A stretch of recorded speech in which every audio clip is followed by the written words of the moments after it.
market is currently experiencing a significant amount of panic.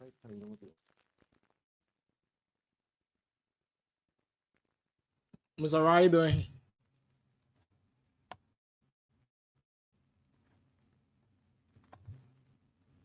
Mr. Right. All right, so folks, if you just joining us, we'd like to say welcome to the program here at Back to the 4. Here it is on top 5.3. Whatsoever you doing and Yeah, however is Alex, good listening evening. tonight, Screen I'd was like to busy. say keep Yeah, locking. Alex, good evening. Screen was busy. Oh, okay. How was a day? Yeah, my day was a very great one. Yeah, the day was a great one. Okay.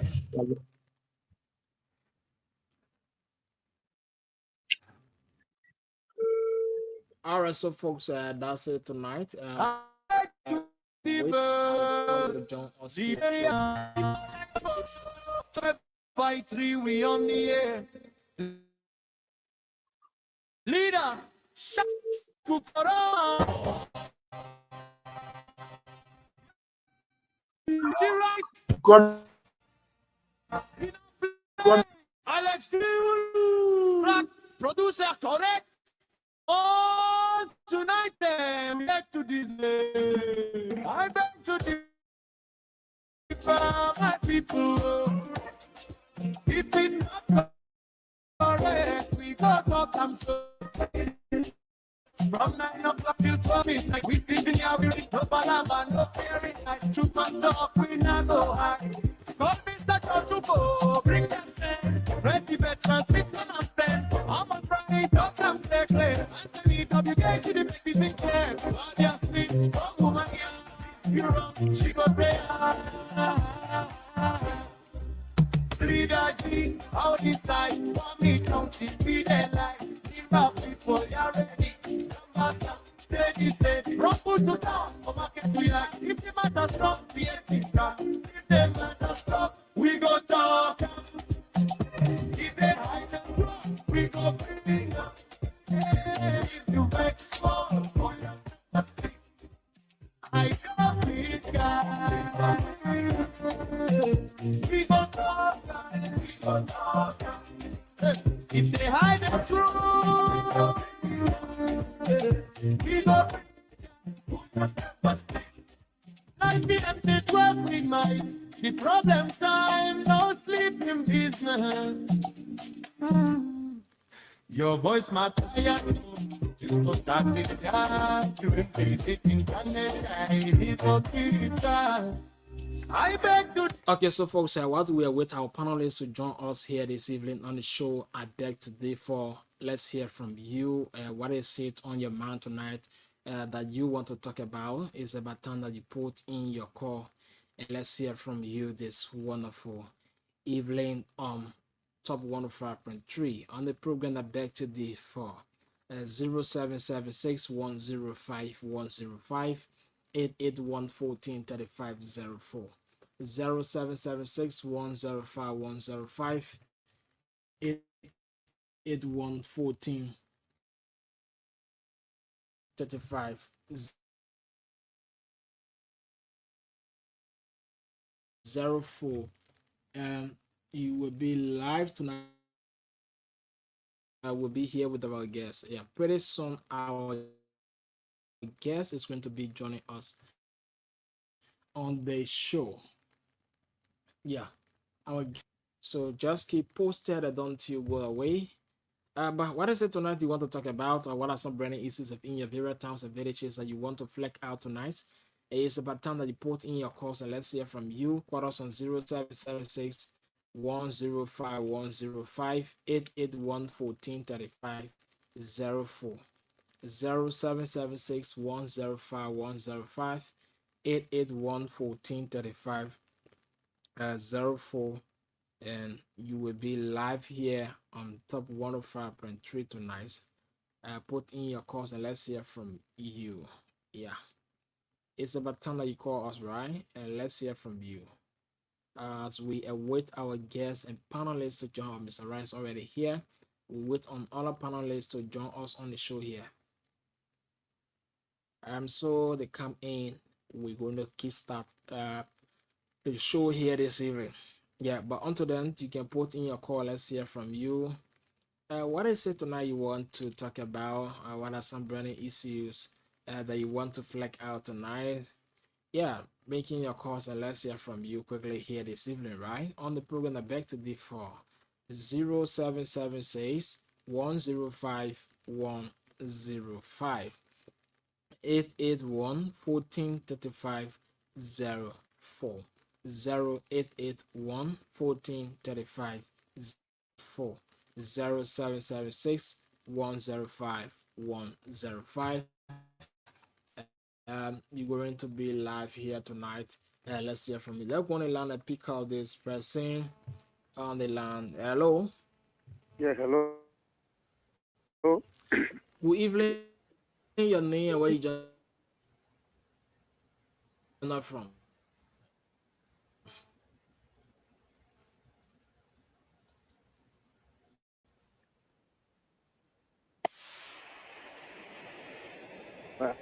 I'm William joining you from Sorry. Calgary. Oh,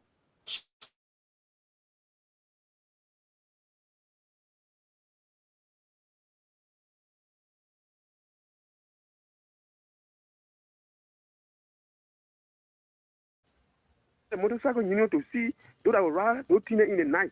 Because small any other child can am I live? Please. you are live. Go ahead.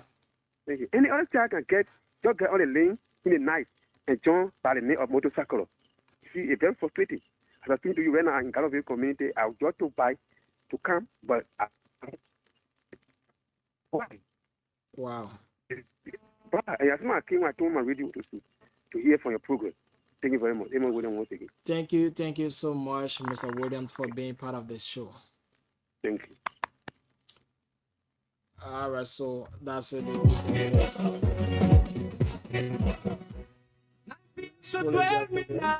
The guest is already here. All our panelists are already joined the show. We have to go over to them and welcome them in. Yeah, Mr. Nomo, how you doing?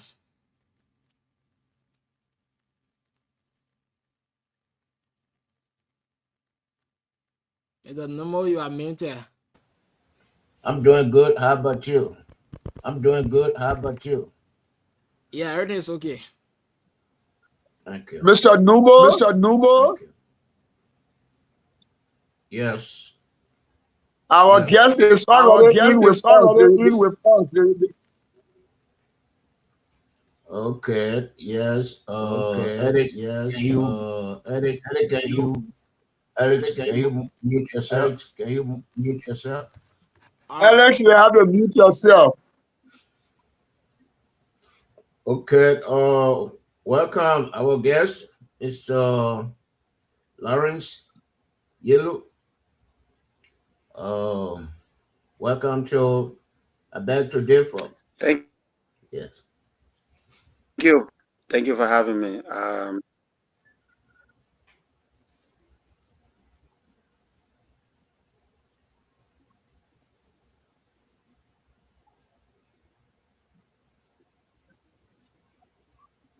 Thank you for having me. I hope you are getting me clear. I'm Yes. getting you broken in, but if you are hearing me, it's a pleasure being here, and I look forward to having a positive national conversation that breeds um, results, solution for our people, to the extent where we are able to influence in a learning culture and shift the minds of our people. Thank you for having me. Thank you.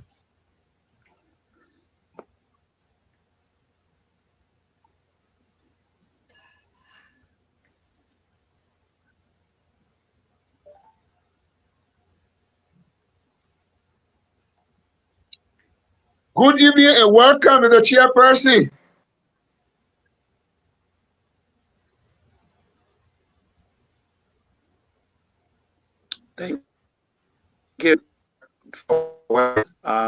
Yeah, it's always a pleasure, Sherry. So I look forward to that. Sure.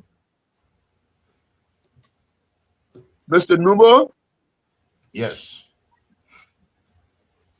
Yes.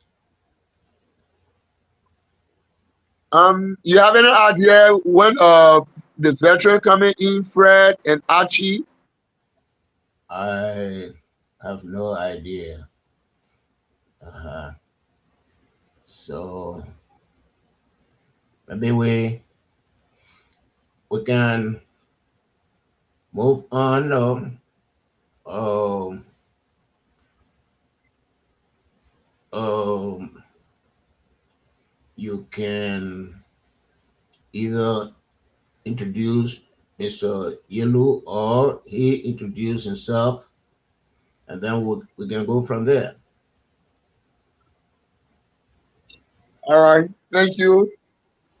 I will begin, and then he will end the intro. Okay. So, first of all, Mr. Yelu, officially though we are comrades, but my name is Amos Wright, and I share this platform along with Mr. Numbo.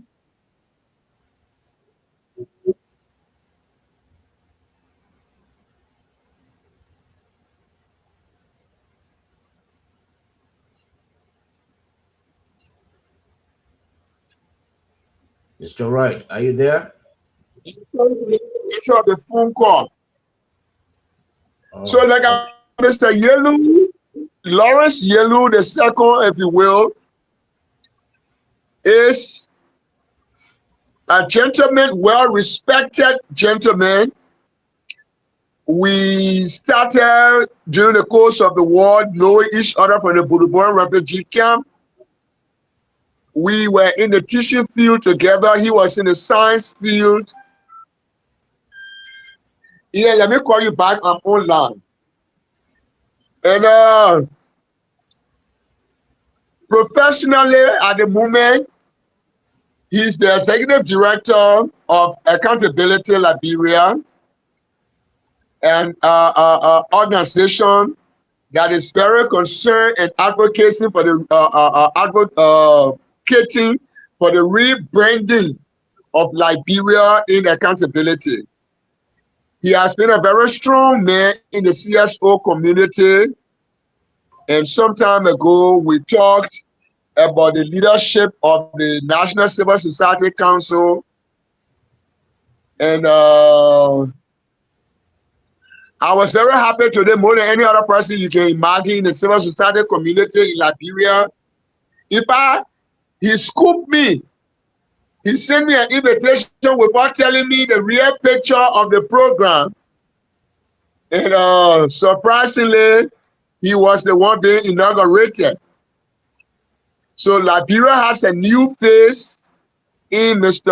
Lawrence Yelu II, and I want to pass it on to him here to conclude the intro on him, and then we can send it back to you. Mr. Yelu, you have the floor to conclude your intro.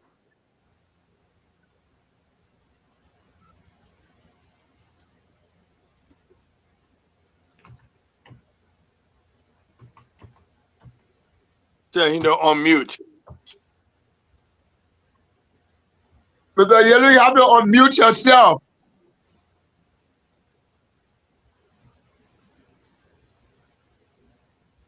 Is he Comrade Yelu, frozen? you have to unmute. I think he frozen.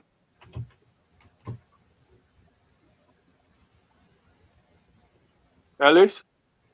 I Are think he you hearing frozen. me? You have to unmute, Mr. Yelu. I Yeah, think please. he frozen. It, I Please. think he it frozen. screen free, so it like in having a little internet service problem. Yeah, let me see what I can kick him out and then you can come back. Yeah, All right. yeah.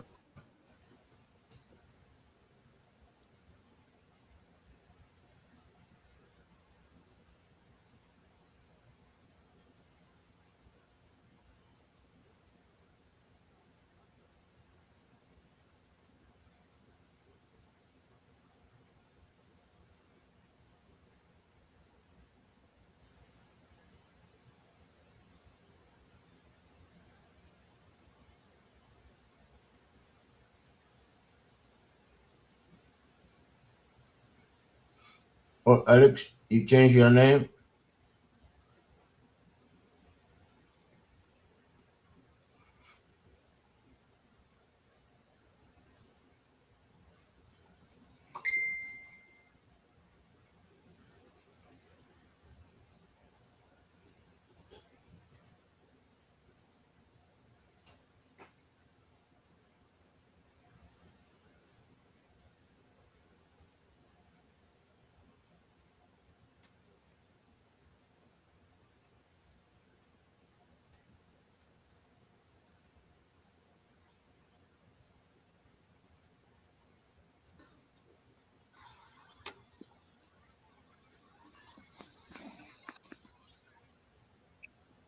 Okay. So So, since you Conway, wanted, I yeah. was saying, Okay. I started the intro on you, and you can say the intro, and then the rest of the panelists will introduce themselves. Alex, Alex, Alex, please mute yourself. Alex, please. Yeah. Freddie, you can take over. Conway, you have to unmute yourself. Okay. I don't know if he is hearing us. Mr. Yellow, Yeah, that's please, another thing. He's home, but if he's Conway, please you have to unmute. unmute yourself. Please unmute. So Mr. Wright, he having challenges with the internet service. So his screen freeze. So that's a Oh, problem. oh. Yeah. So you just have to bear with him. Maybe he can do one or two adjustments and then come back. Sorry, Now, sorry. I'm trying to let Those of you people now, viewers, calling just me keep to with me. congratulate We will me. wait here. Let's I'm give him. trying to let people calling me to congratulate me to kind of Alex, can you mute yourself? our people. Wow. Our people don't really understand the extent to which we got people. You have to decline the call. Yeah, I think people have their marks on, which disturbs the conversation. But I was just pushing people away in a logical fashion.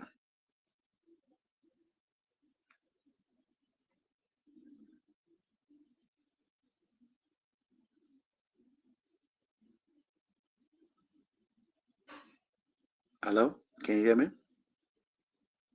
Yes, we can hear you. So Excellent. please go I'm ahead trying and my best to kind of push people away.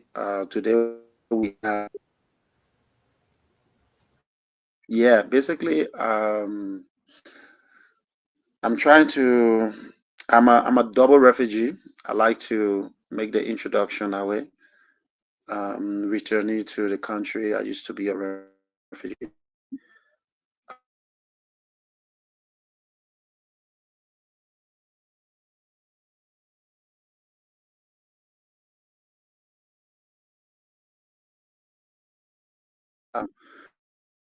And then after that, contributing to Liberians drew me closer and closer from being an educated teacher from the Winneba University to learning in Wisconsin International University led me to do my first master's in Legon. And then I came back. I've been privileged to study in higher education, doing some different master's programs. Right now, I'm doing law and anti-corruption. So yeah, I'm super excited to be here. I'm always excited to share experiences, thoughts, but mostly from a solution-driven points, because where we are at the moment as a nation is about the point where we're impacting the life of our people. Whatever space you find yourself in, and whether you are in country or you're out of the country, nowhere is better than home. No group of people are worth impacting than the citizens. So yeah, I'm happy to be here. Looking forward to mind-boggling conversation. Looking forward to teasing conversation at the same time, solution-driven conversation. So yeah, that's me at Direct Accountability Lab Liberia as a co-founder. Now we are in 14 countries around the world, and also as um, the newly inducted National Civil Society Chair of the country, which I take with humility. Um, and looking forward to be of service and looking forward to bring innovation and a lot of things towards the civic space. Yep, that's me. I don't like to talk more about education. I think people respect your education by the thought processes you put forth.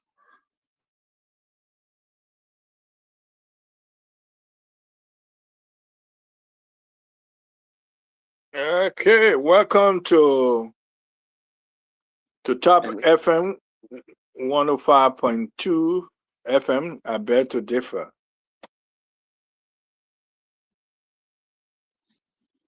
Can you hear me?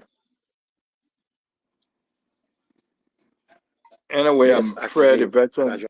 Okay, Yeah, I can Fred hear the you. veteran Smith. Yeah. Thank you very much for spending the most precious day of your life, being honored, being installed, being inducted as uh, civil service chairperson, national civil service chairperson around Liberia. How you saw this day forthcoming, and how you feel right now.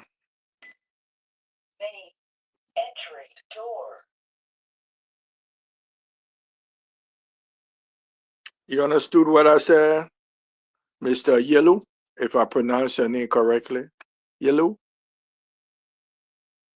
can you hear? Oh, he's not hearing me. Are you hearing me? At least you can hear me. Yeah, look, you frozen. You know. Yes, veteran, I can hear Okay, you. okay. And I'm I also don't know what hearing I. I you, can hear you. veteran. Okay, okay. I would guess he was okay. Now I think he can hear us now. Can you hear me? Our special guest, Mr. Yellow. You hear me now? If Absolutely. I pronounce it. Yeah, I can hear Oh, you. okay. I said when you woke up this morning and you knew that you are Yeah, going to that's be you are going to be inducted for the first time as chair, national chair for the Civil Society of my name. Liberia. What was your focus? What was your dream? What was your message? And how you feel right now? I think I have a very mixed messages for the people. Mixed not from a point of disappointment, mixed from a point of interest.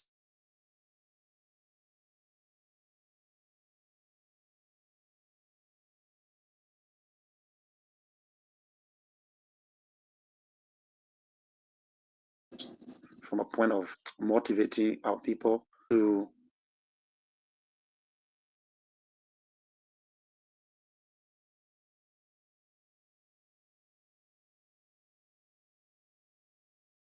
ensure that our mixed because the national development should not be hinged on um, some belief, but should be hinged on practical reality.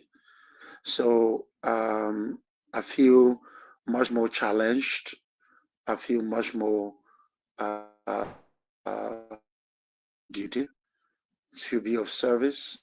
But like I said today, it's not about me. It's not about the team that was elected, but it's about every other hands coming on deck Mm-hmm.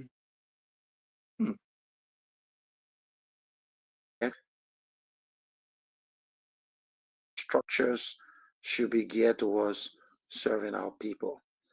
The reason why when kids are crossing the streets, we stop our cars and people will hold their hands is because we're trying to make them know that they have a future of service. So I feel much more as a call to duty and a call to service. And I look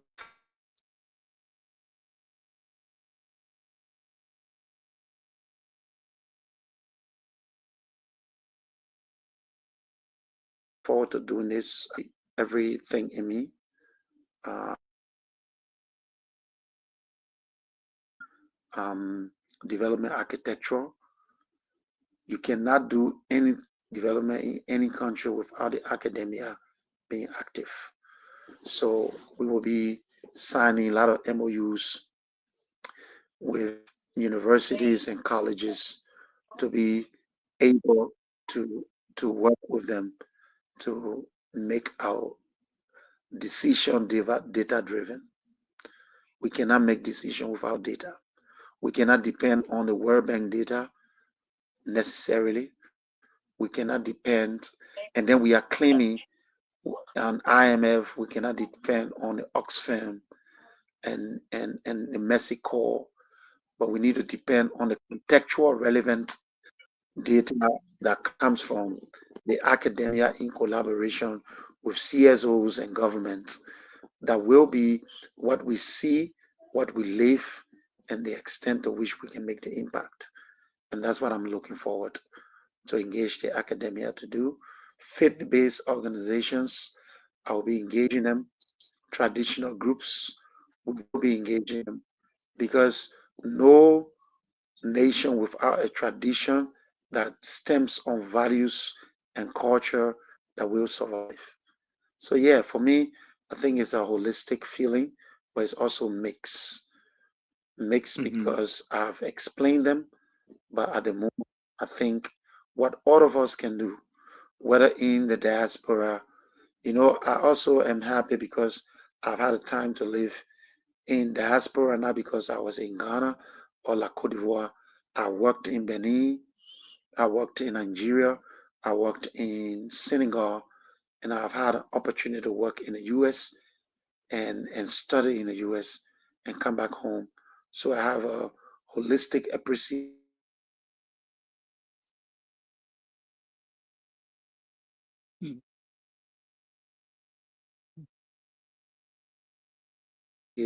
as relevant ideas.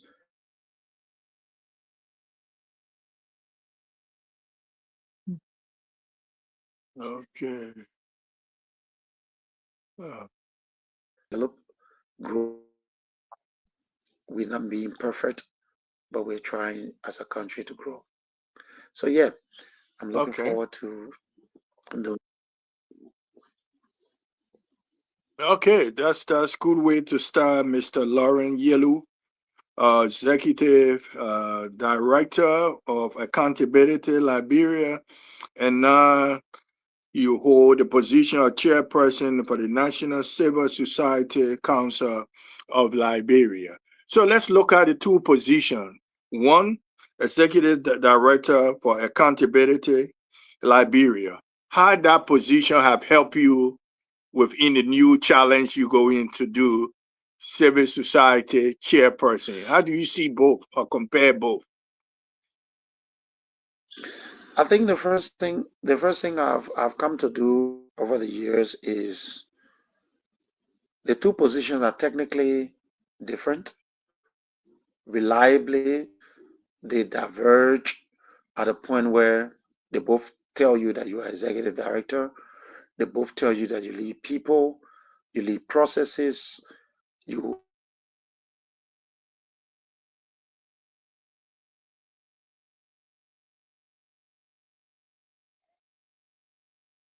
head structure, engage in policy advocacy, by the National Civil Society architecture, you lead arrays of different organizations. You coordinate with the government even deeper, engage with private sector, more coordinated intentionally. You also engage with the media in ways that the media does not just become a conduit of information, but the media is a partner in intentional composite development. Hmm.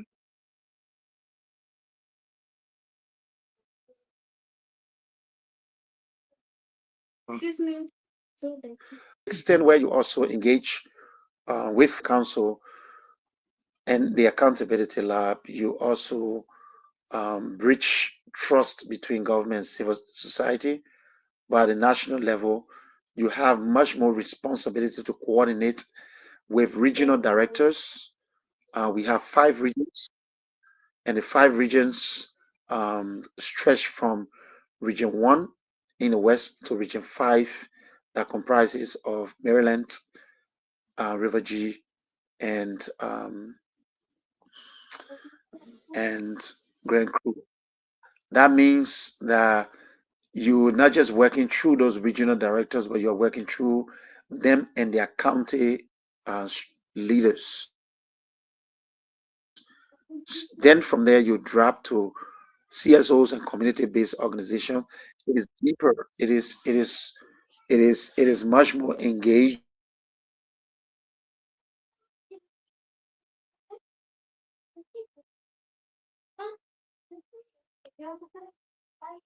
with the accountability lab and to do this in much more less stressful way.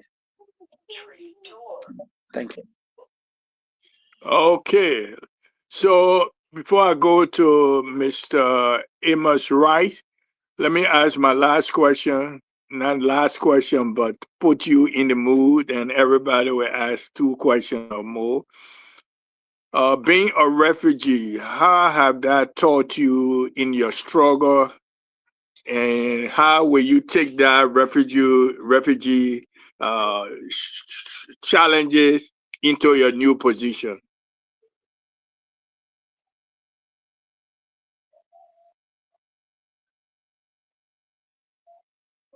I'm sorry.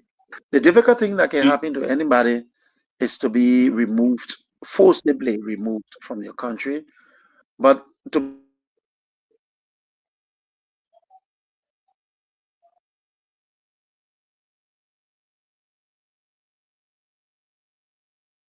be honest, it teaches you resilience, it teaches you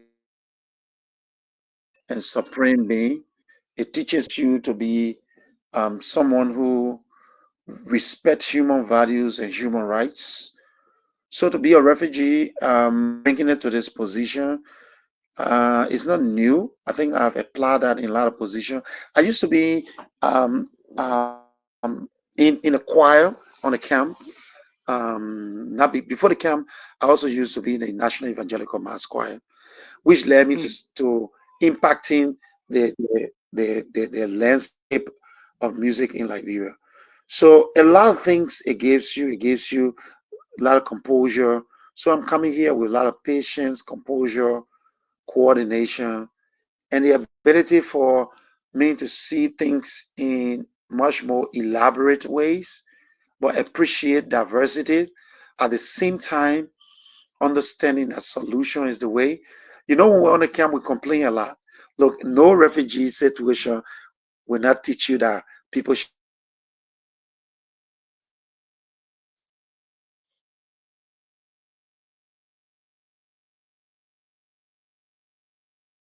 you know why we do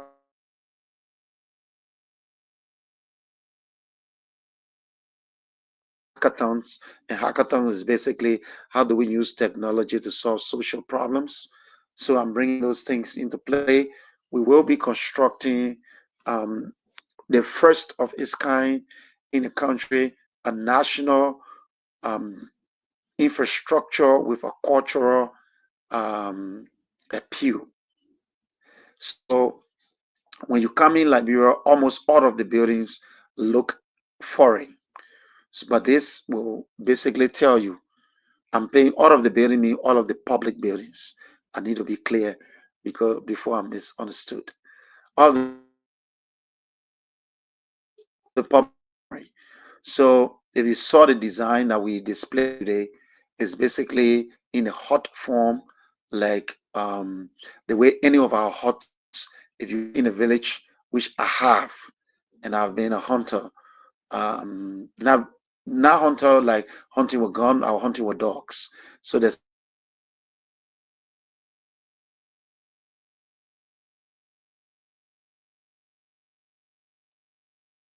difference. It's a different, is to be at a lower level of hunting, but it shows you that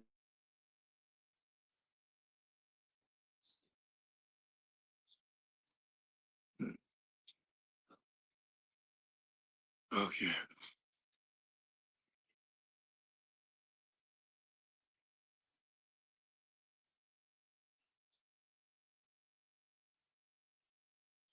Mr. Yellow? I wish more he will get back. Okay.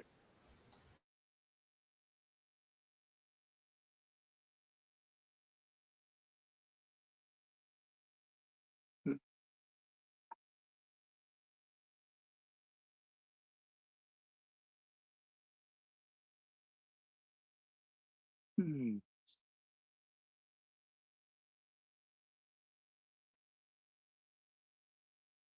So, Mr. Rai?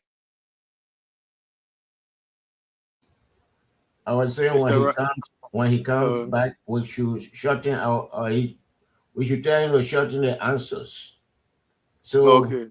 so we always have the opportunity. Oh, Mr. Right gone. Oh. Hmm. Oh. Mr.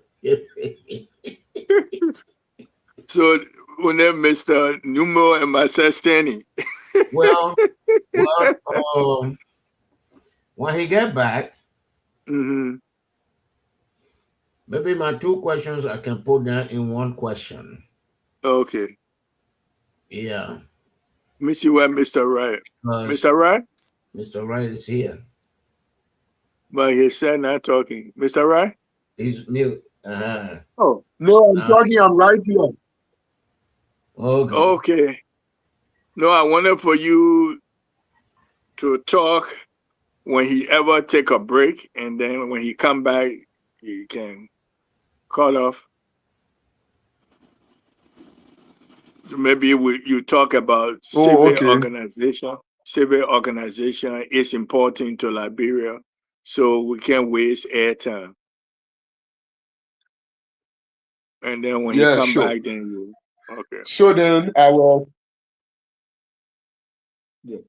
So then I will take it from the angle of one of the challenges the CSO is facing right now that has to do with the ensuring the implementation of the Land Rights Act. Hmm. And Lawrence, yeah, Mr. Yelu has been a very strong advocate in our area. As a team, all of us worked behind it. We brought in communities when we were fighting for the passage of that law. After the passage of the law, it is now a responsibility on the government as first, and then on the civil society that is to ensure that government's responsibility is carried out for the benefit of the people.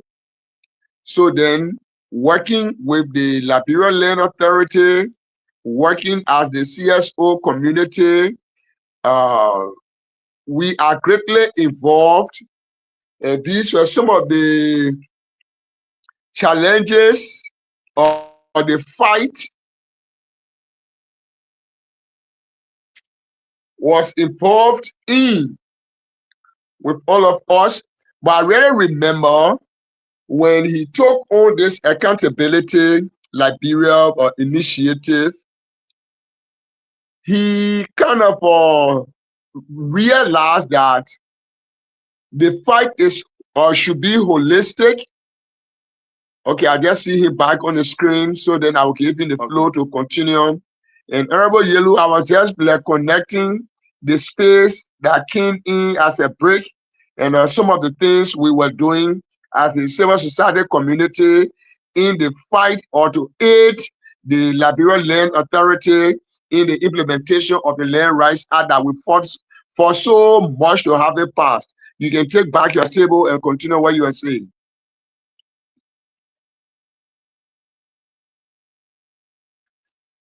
Excellent. Thank you. I think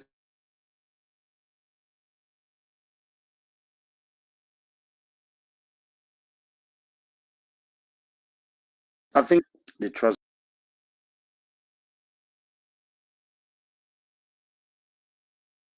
So people go to government and they don't understand the significance of the civil society in not just Liberia but globally. So there are basically four sectors in governance. Governance, not government. A government is basically the first sector of governance that comprises of the three branches of government in democracy. It means the executive, the legislature, and the judiciary. The second sector is the private sector. It means there are individuals who have transcended into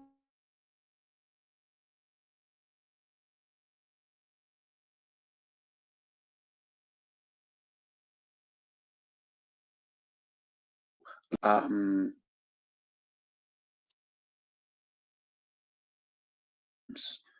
like say the telecommunication companies, Lone Star, Cell, MTN, and Orange. They are helping us with our communications, and we are paying them some money to do that. Then the third sector is the civil society that basically breaches trusts, monitors all of the other sectors to make sure that accountability, transparency, good governance, integrity within the governance space is sustained, is continually become the way, because they, if you define integrity as doing the right things at all times,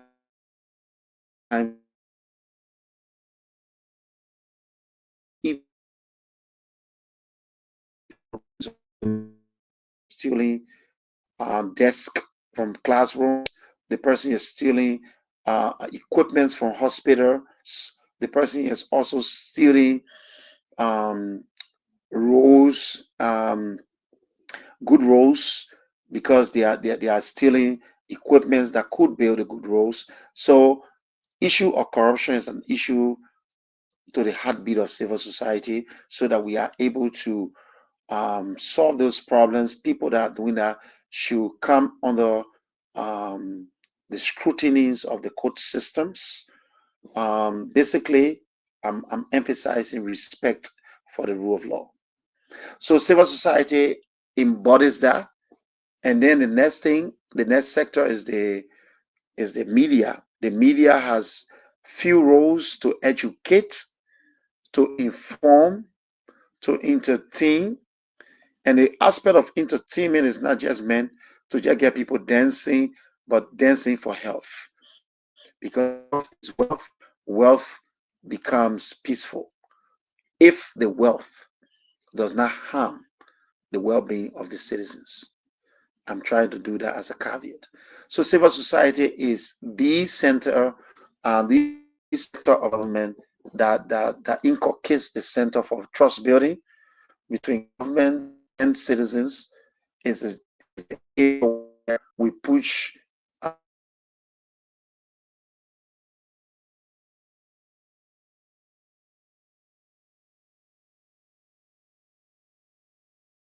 freedom of information, freedom of the press,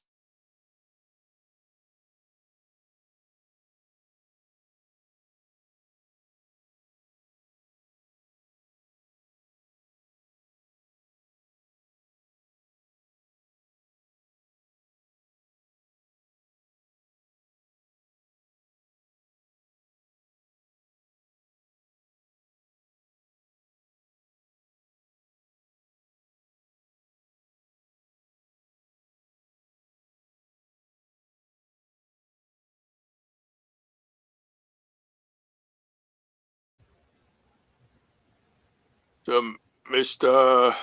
Mr. Am I right? Continue with your civil society role in Liberia?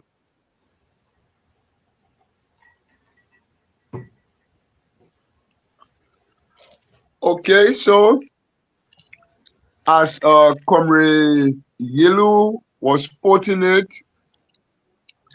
generally, the civil society in Liberia, it is not an enemy of the government.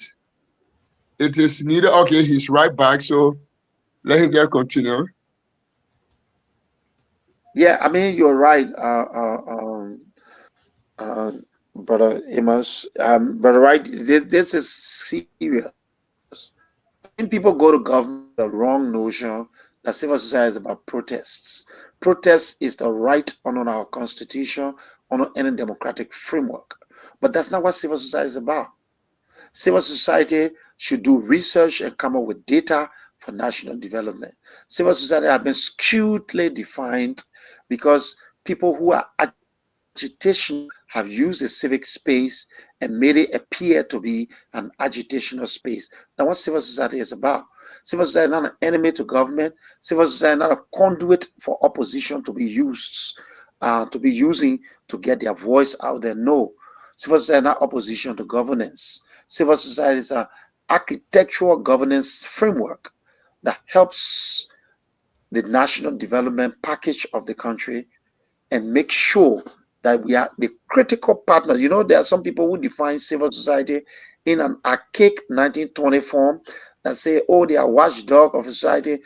And from 2013, I raised a global argument, which is an antithesis to the normal thesis that civil society is a watchdog. There's the scenario that I gave, the analogy, not just scenario. So if you see a dog in a compound that is a watchdog, the dog barks at everything it sees, especially every stranger, no matter it's a good stranger or a bad stranger. The question is that what civil society does? No. We come with evidence based. So if there's a good stranger and the door is barking, and the owner will go like, oh, keep quiet, but it's a bad stranger. The owners join the dog to say, continue to the barking and make sure that you even catch them or even devour them. That's not what we are. We are a constructive, critical force that pushes government to become a reasonable delivery of services, public services. That one policy should not be in place, one law should not be in place, and then another parallel law without repealing that law should be in place to be able to enforce it. And as a student of law, I'm very careful when I use legal terminology because you have a country that is being ran because people think that we haven't distinguished between what a political will is and what a presidential will is.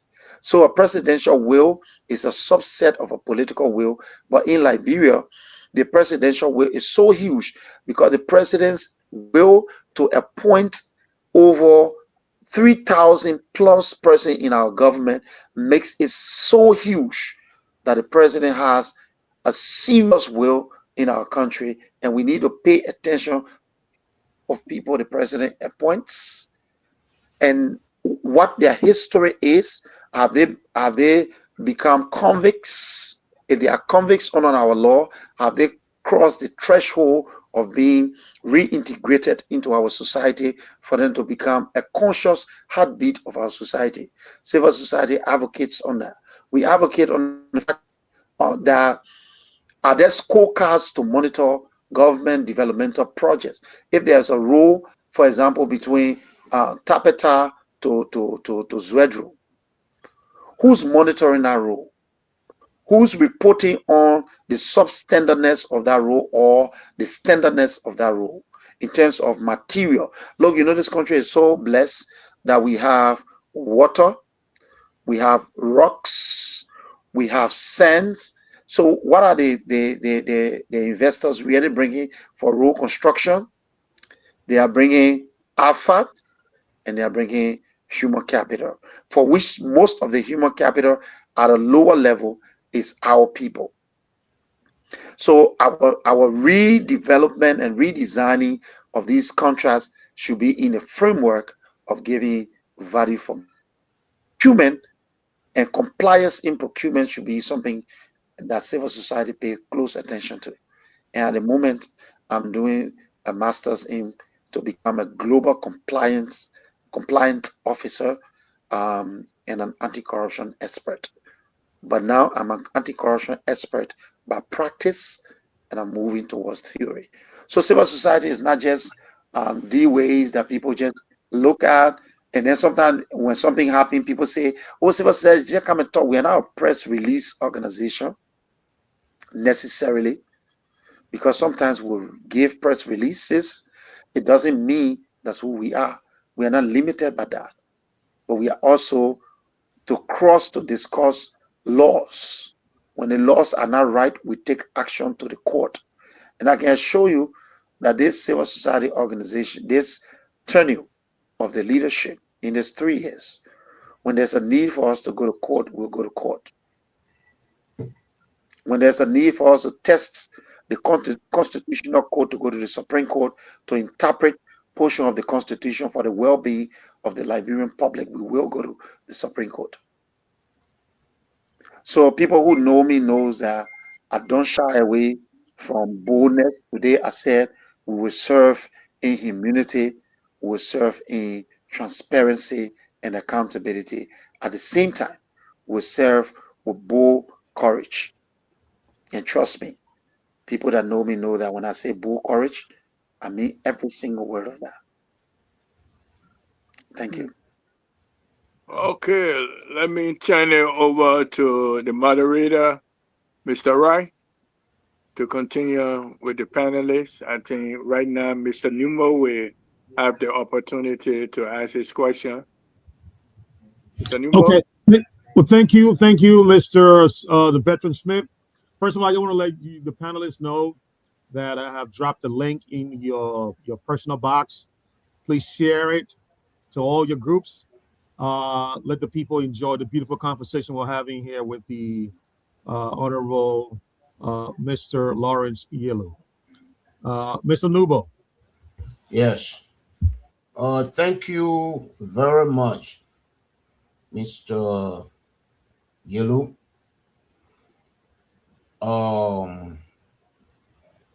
I look at the problems in Liberia. There are 2 major acts that I'm told that the civil society was involved in. One is the Land Right Act. The other one is the Local Government Act. When theft went on in Cape Mount, it was Senator Taylor that brought it to the Senate. In the Southeast, the whole of Southeastern Liberia, I don't see any country that is going by the Local Government Act.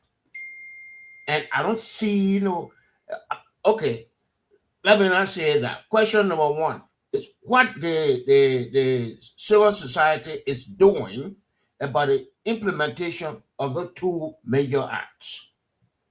Question number 2, we have a lot of constitutional issues. Senator serving 9 years, representative 6 years, president 6 years. And there are other issues, other constitutional issues. I know we have a law reform committee, but I feel that something has to be done by the civil society. So what is the civil society organization doing about law reform? That's my question number 2. I'm not sure if I got your question number 1, but I got a question number 2 very clear. So Okay. let me repeat the question number 2. Okay. And you can repeat the question number. Yes. Because I think your question is a very salient question. I think no country moves without a respect for the rule of law, and laws are made to be recent. So there's a maxim in law that is called the recency of law, and that recency means the law must be contextually relevant to society, that it guards the social behavior of people and or to push them to a level of legality in coherence with the virtues of society. Having said that, the Land Right Act, civil society were heavily involved to get the Land Right Act up and running. Why? Because we saw a lot of issues in communities in terms of land tenures, in some terms of what the different demarcations are between community lands, customary lands, government lands, and what private persons own. One thing I see on the land right that you see people uh, having issues, our people need to also have a lot of legal clinics to have legal understanding of your right to go to court. I think people feel very tired that the court processes are longer, litigation is expensive, and the Constitution is very clear that the processes of the court has to be less expensive for our people. So the point at which people feel some of them are perceptional issues, or some of them are people's reality being told by other people's experiences. I'm careful to use the words because when you get in our communities and ask people, some people just want to put people in jail, for example, right? They will say, "Oh, um, we that person I will show you myself. That I will show you myself. Just put the person in subbish. As soon as put the person in jail or put the person in subbish, they are okay. They are okay. Some of them don't even come back to see how that case will end. But they will tell when that person comes back in the society, say, now you mean you trying again? You try me, I'll put you back in jail. So we got a system where we need to disabuse our people minds that the law is not just about putting people in jail, not through the rightful means. Due process is a standing issue on our law. Everyone has to be accorded due process. Article 21 is very clear on due process. And the reason I'm raising this is if you talk about these laws that you just raised, civil society raised these laws, but we also have the judiciary, yeah, the arm of the judiciary that helps in the facilitation of helping people to seek redress. Because under Article 21C, it's clear that everyone should also have access. So if you are having access to lawyers, it means that the court. I'm getting a lot of feedback. Is there somebody who needs to put their mic on mute, please? No, go now. You're good. You're good. Thank you. Thank you. Thank you. So the reason I'm trying to stress these little points is if we don't solve these little issues, if you go to Grand Crew, for example, and there's no legal clinics to really work with the people to understand that when you have issue with land, for example, there's on a private land ownership, there's something called adverse possession. If you spend 20 years, I'm saying this basically, I want to do this legal free education for people living in the US who have lands in Liberia, and they come and then they will say, oh, the medical system can't help people, and no, it doesn't mean that. Under the Land Right Act, there is a clear provision that speaks to the mere fact somebody has Max Ronnie. There's a clear provision that speaks to the fact that one,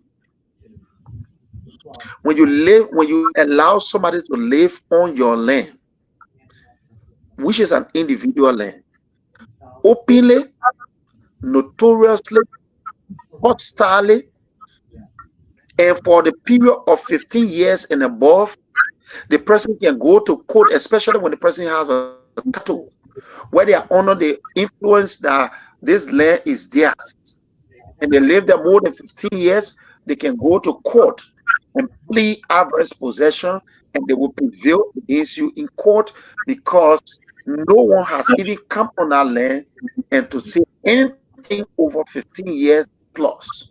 This is the law. And this place is the country of law. When civil society helps government to pass law, we also help to also facilitate advocacy around the law that is built. So when you get a land, same people only learn to be checking. So when people say the land right law, not acting, some of the people may get on people's land, and I'm doing this because people will say, "Oh, somebody on my land," and I go there. If you don't show up after 15 years, you risk. I'm not saying necessarily you will lose it, but you risk losing that land. Okay. On the doctrine of acquisition. And the next thing I want to talk about is the Local Government Act. The reason why we're fighting that is the councils, for example, should be well trained, modified to be able to represent truly the aspiration of local government is because we cannot have all the decision for county development coming from Morovia. If we want to decentralize, we must be empowered enough. County should be empowered enough to devolve power. Devolution of power is the true essence of decentralization. If that does not happen, then we don't have. It means you can't tell people, for example, you want your passport and you're from Grand Crew, you must risk yourself and come to Morovia to get passport. That is not decentralization. If there's a service center there, we need to push the government enough to be able to give passport in Grand Crew. Okay. Let hold you right there, Mr. Yulo. Mr. Yulo, let hold you right there, and let have Mr. Nebo ask a second question. What I want to say, if you could make the response pretty shorter, so that we can be able to go around to the other panelists, that'll be great. Because we also want to get into other topics as well. Yes. But because after Mr. Nuba's second question, we're going to go to the line to take a few questions. I know you guys been here for at least an hour plus now. So let the listening public chime me a little bit. So Mr. Nuba, your second question. Okay, thank you. Thank you, Archie, and thank you, Mr. Yellow. My second question has to do with the Local Government Act. You have addressed the Land Right Act, but both of them were together. I said in the Southeast, all the counties, when you test them, they fail. The Land Right Act. I believe they don't have the education, the training. They don't have the training. The lawmakers did not train them. The civil society did not train them. And you said that you have 5 regions. Maybe 2 of your regions. Maybe the regional heads did not train them. So what are you doing? I give example when the county council in Cape Mount paid themselves. It was a senator that took the case to the Senate, and the head had to resign. So all these things here, the Land Right Act, we have the Yellowstone or case where they evicting people. This is not government land, individual land. So I feel that your organization has to do more than it is doing. And that was my question. What is your organization doing to minimize all this confusion we have in a country with respect to the Thank Land Right you. Act and the Local Government Act? Thank you. Thank you so much. I think these are some of the questions that really bring the conversation to today. One of the things that I think we are doing, so every region, civil society is doing a lot in the country. Do we have more to do? Yes. Do we touch every base? The thing about social behavioral change issue and educational issue in the country, I need to tell you, my brother, and let's make it a square conversation. Learning Come on, appetite in this country. Are you hearing me? Yes, I'm Comrade here. Yellow. Are you Mr. hearing me? Amos, Mr. Amos Wright, he's still speaking. We are hearing him. Yeah, there's some interjection I wanted to request from him. Thank you. I can go ahead. Okay, go ahead. All right, sure. Please go ahead. The second part of Mr. Nubo's question, I just wanted to provide current information on Mr. Chair. Then you can continue. In uh in the implementation of the Land Rights Act, the southeast of Liberia is the only part of Liberia where the CSO has made significant progress to train people to help with the implementation. There is a regional network of CLDMCs called the Community Development Management Land. The Community Land Management Development Committee, which is the CLDMC. The CFO is trying to do regional CFDMCs networks.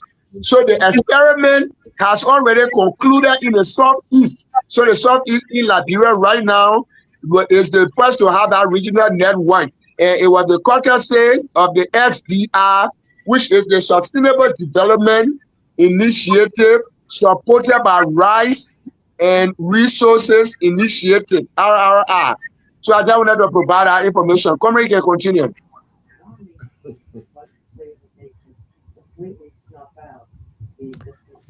Yeah. All right.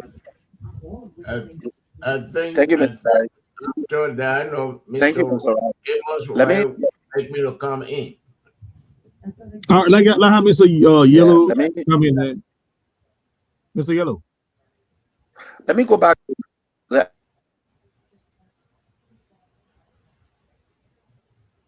Amen. Yeah, he's frozen. Mm-hmm. I think, and those are some of the points I'll go into. Is Okay. there more to do? He's coming back. I was talking about the learning culture. Until we can appreciate learning culture, sometimes when you stand from afar, you think nothing happens. But there are people risking their lives, going through the mods, training a lot of people. But some of the people come to the program. Let me be very clear on this conversation and talk to our people. Some of them come only for the sitting piece. All the trainings are happening in the room. They're not paying attention to the trainings. And this is not something. If you go back sometimes to just ask, you do a pre-training basically like a monitoring evaluation question. You do the post. There's the pre and the post. You see the divergence between the post and the pre. It will amaze you. The same training, you guys are there. So the issue we are having in this country is a mental reorientation. That's why in my speech today, I said we have a lot to do to reorientate our people and rebrand the space. All of us, I like the way you asked the question. All of us need to, because sometimes people, like for example, when the people go on the county council, the laws, the local government act is there. People don't read with comprehension. This is a fact. People don't read with comprehension, and people go to understand the act. They don't want to consult legal uh, uh, um, experts or lawyers. They don't want to contact lawyer. They want to think that they can. Can you imagine somebody who not go to law school? They have not been trained as a lawyer. Just want to read an act and understand the act like that. That's not possible. I mean, let's say the other way. It's not possible. And until we can have some of the hard conversations, and some of the reasons why you hear people say, "Oh, there's no capacity in the space." In my speech today, I try to emphasize that capacity. One person in this country can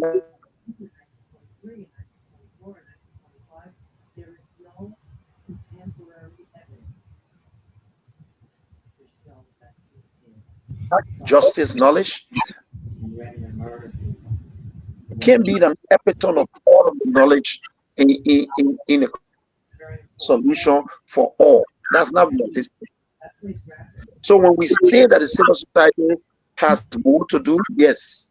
Do we need to work? And I think the work that all of us have to do, and that's why I think we are paying attention to at the moment, start doing moving forward, is working on learning orientation.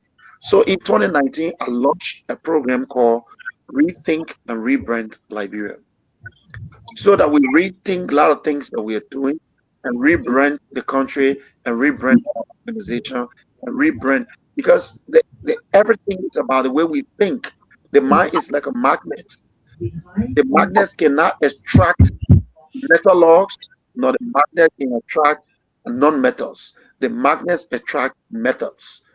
If we want good solutions, we need our education system need to be recalibrated to teach our people that learning is better than just going to school. That centers are places where parents are changing children's grades. PTAs are facilitating sex for grace in schools. There are a lot of things that we have to have a conversation about. So that question you asked, land right issues, is loaded with an understanding issue. You own a county council, you're not supposed to pay yourself.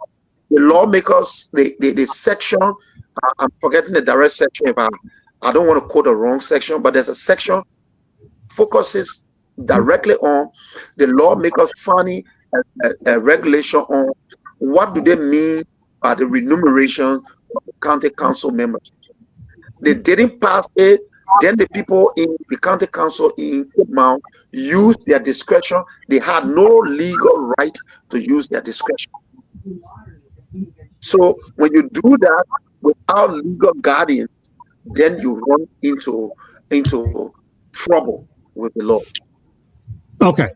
So Mr. Yellow, what we are discussing here is that, conclude. Yeah, please go ahead. No, you conclude your statement. What I was just saying is that if we don't do that, what we are doing to our people is that we are trying to have a social media conversation without a direct expert-based conversation. That's why the people are bringing Ghanaians, they are bringing Kenyans.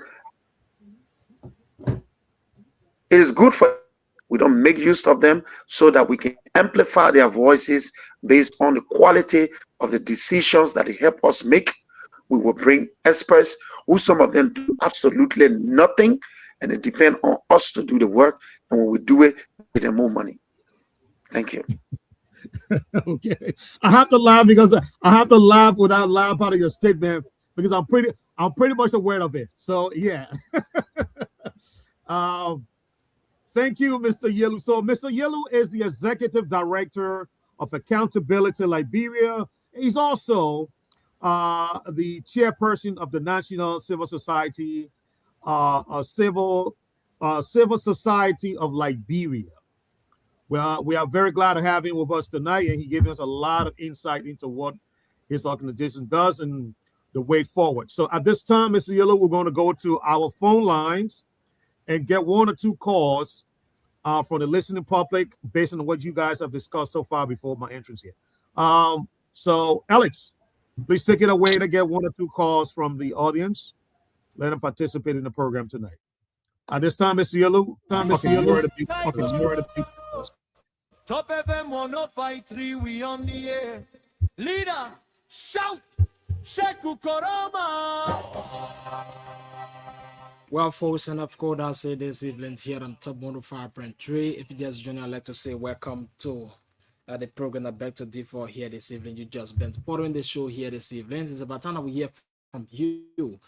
Call us on 0776 105 105 881 1435 0776 105. Go on the phone line and pick up this person. Hello. Hello. Yeah, you're me. Wait, you're not. This is Anna calling you from Katuma Star. Mana, welcome tonight. Let's say it quickly. Thank you. I want to appreciate my son tonight. I really enjoy him. You know, sometimes it's good to leave your home or to go different place and go learn something. So I want to tell him thank you very much. I really enjoy him. I hope that on the present that he come by again. Next time we listen to him. So that's all right. Thank you too for being part of the show, Anna. Thank you. 0776 105 105 881 1435 0776 105 105 881 1435 let's hear from you here this evening on the program. I beg to differ. The lines open. It's about time that you join us here this evening. Let's hear from you. Those of you been following the program, you can put in your calls now and you will be live here this wonderful evening on the program. I beg to differ. 0776 105 105 881 1435 0776 105 105 881 1435 We pick us towards to the calls and then we go back to the panelists here this evening. Yeah, so the lines open. You can put in your call and you will be live. So while we are waiting, we take our so we hold it there quickly here this evening. Hello, Mr. Dwell Wu Arizona. Emmanuel S. Do. Welcome to the show. I'm going to call a real name, but you're not supposed to compare to do the right thing. All right, Chief. You Sorry. know the right thing you need to do in society. Thank you. Thank you so and, much. A pleasant good evening to all of our professors. Welcome in the evening class. Good evening to the guest. Welcome as well. I have a question. Something confusing me. I kept hearing about chairman for CSO, right? Okay. So my question is, the chairman position for CSO for the Republic of Liberia and the director as well, Mr. Josiah Joka, who is above the in terms of job functioning. The second question is, do 50 counties have chairman for CSO? Take for example, Grand GEDEH County, where I'm calling from. Whether we got somebody who is serving as a chairperson for CSO, let's try other counties. Thank you, sir. Thank you so much. We take another person here and then we go back he's to mixing the up place so that the guests can be able CSA to and address all of your CSO. questions, right? Yeah. Yeah, Mr. Right. All right, so 0776 105 105 881 1435 0776 105 105 881 1435 you will be live here this evening on the program I beg to differ. Let's hear from you quickly here this evening. 0776 105 105 and 881 1435 0776105105 881143504. We pick out two calls and then we go by. If not, we give it up to the panelists and then we keep the show going here this evening. So it's about time that you put in your calls and let's hear from you, because if I turn it over to them, trust me, I will not pick your call. Yeah, so it's about time that you put in your call right now and you will be part of the show. 0776 105 105 881 14 35 04 0881 14 35 04. So what we are waiting a minute, we take our thing song. If we can get the two calls, we'll go back to the panel quickly here.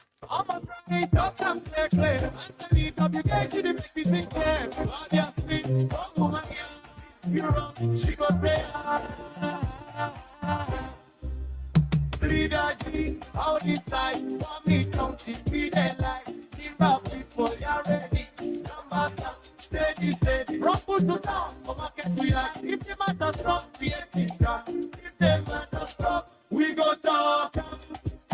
0776 105 105 881 14 35 04. 0776 105 105 881 14 35 04. You're going to All be right, live. So with no time to waste, we can't keep our guests waiting. Yeah. So we just have to go back to the panelists quickly here this evening. Yeah. thank you, Alex. Thank you. Thank you. Thanks to Ma Ani and thanks to Mr. Willie Katu for participating on the program tonight. And if you're listening, you can also participate by going to the comment section and text your question or your comment. And if we have to read it for the guest to respond, we'll do that. But Mr. Yellow, I think you have one question, or you have two questions for one callers there. You want to tackle those two questions before we move on? Absolutely. I think most of the time when we talk, let me delineate between two acronyms that facilitate the conversation. What is what? So CSA is the Civil Service Authority, which basically is the HR arm, the human resource recruitment arm of the government. And CSA recruits people, and the highest civil servant in the country is at a directorial position. But by theory, the highest civil servant of Liberia is the president. By theory. But by functional display, the highest civil servant of the country are directors who are not appointed within MACs, ministries, agencies, and companies. The CSOs are civil society organizations who have defined thematic areas, whether it is health, governance, anti-corruption, environment, or say water and sanitation, and they do that to be able to serve the public and build trust between government and the public. And the way our architecture work in the country in terms of structure, we have a national civil society chairperson that is elected at the national convention after 3 years of leadership, which is a tenure. And for this, we were elected in Sinje, which was in the Western region, which is Region 1. That comprises 3 counties: Bapolu, Cape Mount, and Bomi. But the convention happened in Sinje, Cape Mount. So every county has, every region, we have 5 regions, and the 5 regions have regional coordinators, apart from the CSO chairperson, the vice chair, and every region coordinator is voted for at that convention. And then we have 2 members are large. And the reason why the members are large, they are there to serve as liaisons between the large, let's say the coordinators of the regions and the CSO. Then basically in diplomatic terms, we call them ambassadors at large at the Ministry of Foreign Affairs. Then the next thing I just want to say for clarity is that every county has a civil society chairperson for that county. They are still under the structure of the National Civil Society Council. They report to a regional head. The regional head reports, all the regional head reports to the vice president. That's the constitutional structure. The vice president reports to the vice chair, rather, reports to the chairperson.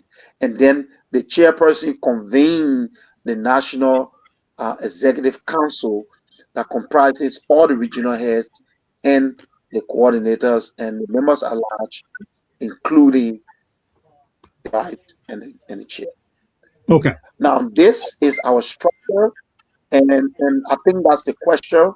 But one thing I want to say to the people listening, whatever we do in this country, we should take grammar.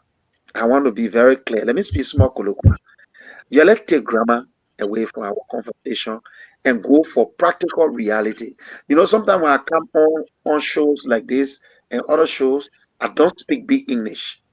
And the reason I don't speak big English is what good is communication when the people you're talking to can't understand you. You speak all the BB grammar, people can understand you, but you're thinking that you are educated because you say, you know, some BB words, and no. When I go among people of my peers educationally, I will speak it. I'm speaking to my elders, people that are supposed to go to bow down and then knock my back. People that are supposed to pull their power when I get among them. People that are supposed to take callers and press roll for. Why am I speaking big English? Civil society role is to make sure that we serve. Nobody in this country, wherever you live, you're supposed to be serving and putting your shoulder up. Let's bring our shoulder down. We are here to serve. Thank you very much.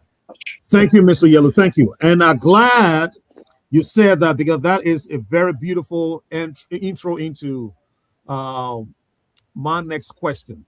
But before I ask my question to you, let me clarify with Mr. Nuba. You want to come in for clarity, but then we went to the line. Please, very shortly. But you already asked the two questions. So, but you say you want a clarity.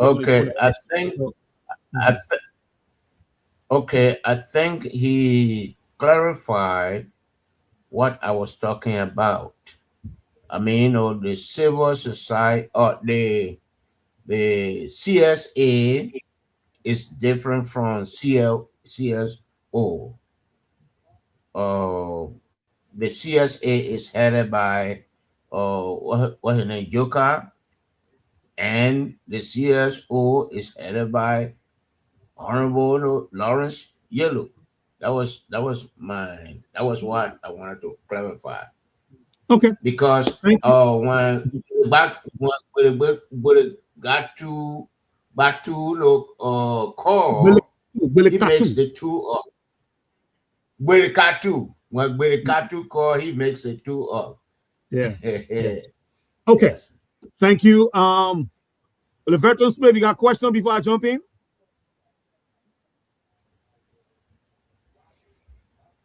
I have only a video that just came out today from Front Page Africa that if we do not solve the land issue, it will lead to unrest in Liberia. And as the show go on, I want for Front Page Africa audio, video to play, you know, and so you listen to it and respond to it. That would be my question.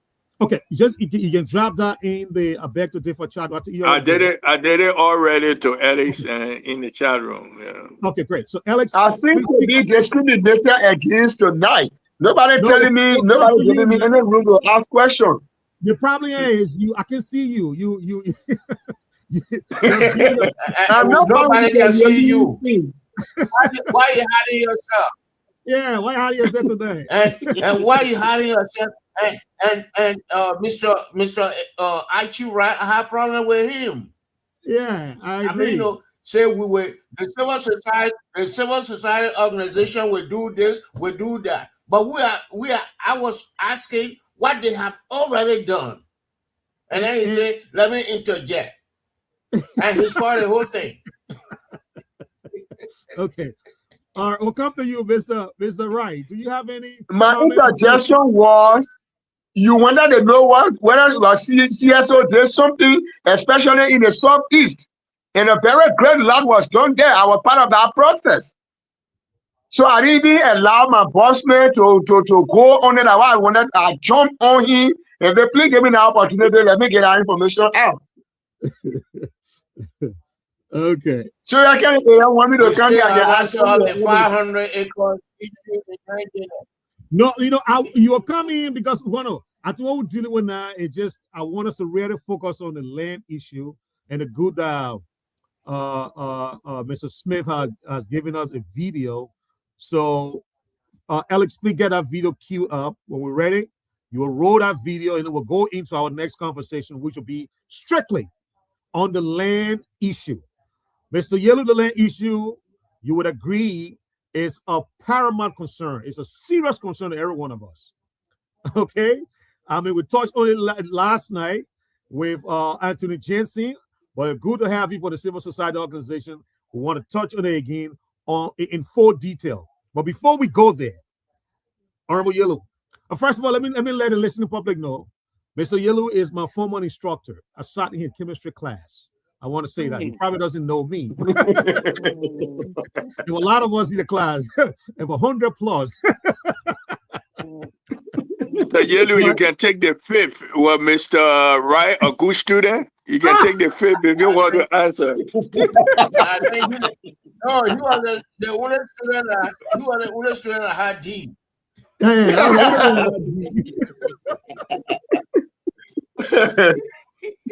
my God. But yeah, but Mr. Yellow, good to see you again. Long time after a long time ago. Yeah, almost 30 years ago. That's how long time. Don't worry. So let me just provide a little clarity. Especially the clarity is going to the technical team. Can I go ahead? The clarity is going to the technical team. Go ahead. Sir. When Mr. Yelu and I discussed, he actually offered to have been here for 1 hour. And I know he worked hard today, really hard today. And he said, Mr. Wright, I can give you 1 hour. But it kind of looked like we've gone beyond that. He looks comfortable, but I just wanted to make sure I bring it up. Let it be that I didn't hold him by the show. Okay. That's an accountability. Yeah, that's an accountability issue, and I really hold you, So I can be on the show for a few more minutes. Okay. Maybe say 5 or 4. But I really want to say it's good seeing you again. I always remember. I think my brain is photogenic. I really see things and remember people, colors, things, and I can do a lot of association with my brain. So I think I can do that a lot. But great seeing you again. But one thing I like to say with the land issue that's gobbling, we'll make a formal statement, but we will be visiting the land authority to make a national intervention. If people claim that they have land in this country and they've been away for years, we need to let the law take its course. But when people have purchased the land, some of them have been on the land for 30 plus years, to come and say you own a long stretch of land and you go to court, we need to see the service of the court. We need to go to the docket and read the service of the court. The service means when they carry the writ to the community, who did it serve? And what were the returns to the sheriff? And that return, we on the docket, we need to see it. The journalist is the role of the journalist and the CSOs to go and request for that, because then it become a public record. When we see that, then we know if the community was served or not, if due process was accorded. If due process was not accorded, the community needs to go. If that case was in the circuit court, they need to challenge. They need to challenge the ruling and move to the Supreme Court. Because if you don't serve people on our jurisdiction, if you don't, people don't have due process, it's a violation of their constitutional right. I've heard a lot of things, and I told them, most of them reached out to me. I told them, in power has two components. It has the component that is they call the legitimacy, and it has the authority. The authority means people gave you a true election or so. The legitimacy is through induction into office. Then you acquire power. So at the moment we have acquired power, we need to be responsible with the power to exercise the power for the benefit of the people. Like I said from the beginning, if it costs us to go to the Supreme Court to interpret the constitutional provision on land, we will go to the Supreme Court.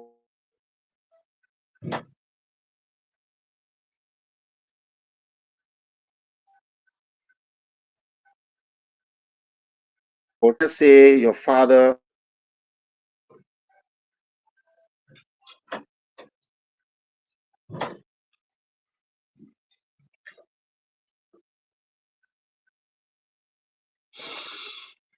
this conversation, and we can arrange one today. After this call, Mr. Wright can arrange it, and then I can come back. But I can assure you that the civil society will have a deep dive into this.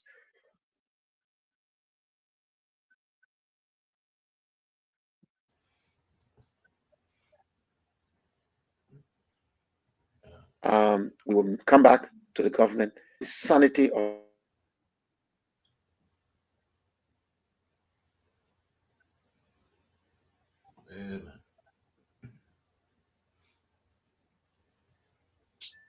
today. I look forward to another arrangement.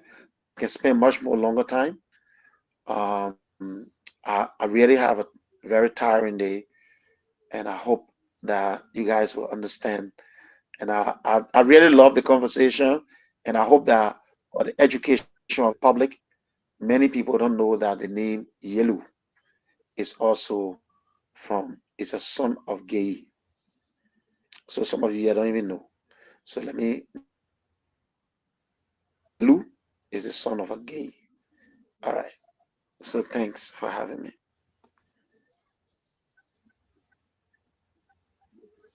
If I'm at liberty to leave, you just need to signal to me, and then I will take my exit.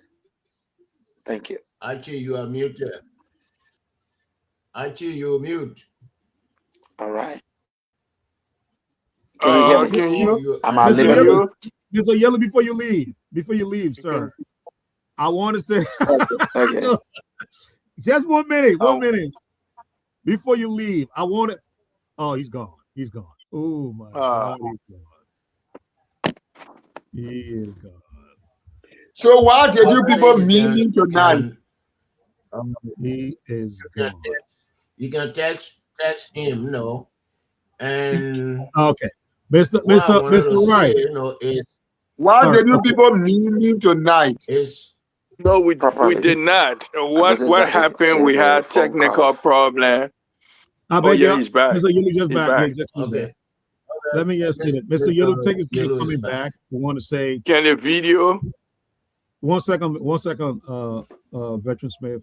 Mr. Yellow, thank you for being part of our show. Please make this place your home. As a matter of fact, I'm taking the liberty to turn you into our resident scholar as far as the CSO and the land right issue is concerned. So whenever it comes up, we are going to place a call to you so that you can come on and provide your expert knowledge on the topic. Thank you once again for being part of the show, and we really appreciate your presence here tonight. Thank you, sir. And maybe this coming Saturday. Yeah, we'll probably give him a call to come and Saturday too. Yeah, why not? We're going to have the lawmakers on. Yeah. So, Thank you. It's a pleasure. Yeah, this Saturday I can be on the show. I can be on the show, but I'll be in Kenya. I'll be in Kenya, but I can still be on the show. Okay.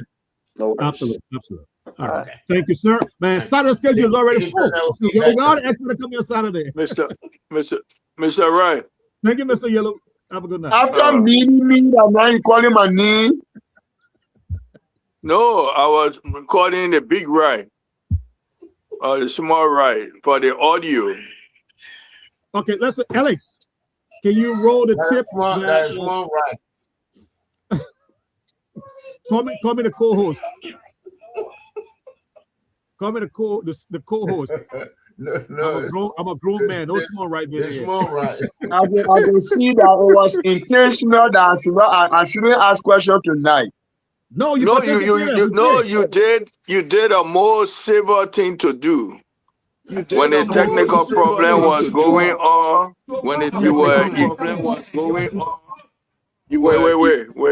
wait. A senior official of the authority is warning that unresolved land disputes across Liberia will spiral into widespread conflict if urgent action is not taken. The warning was delivered during a hearing before the House of Representatives of Liberia. Era A Vice Chairperson for Administration and Services, Toke Williams, told lawmakers that ongoing land disputes represent only a fraction of what could come if the government fails to properly demarcate county boundaries and strengthen land administration systems.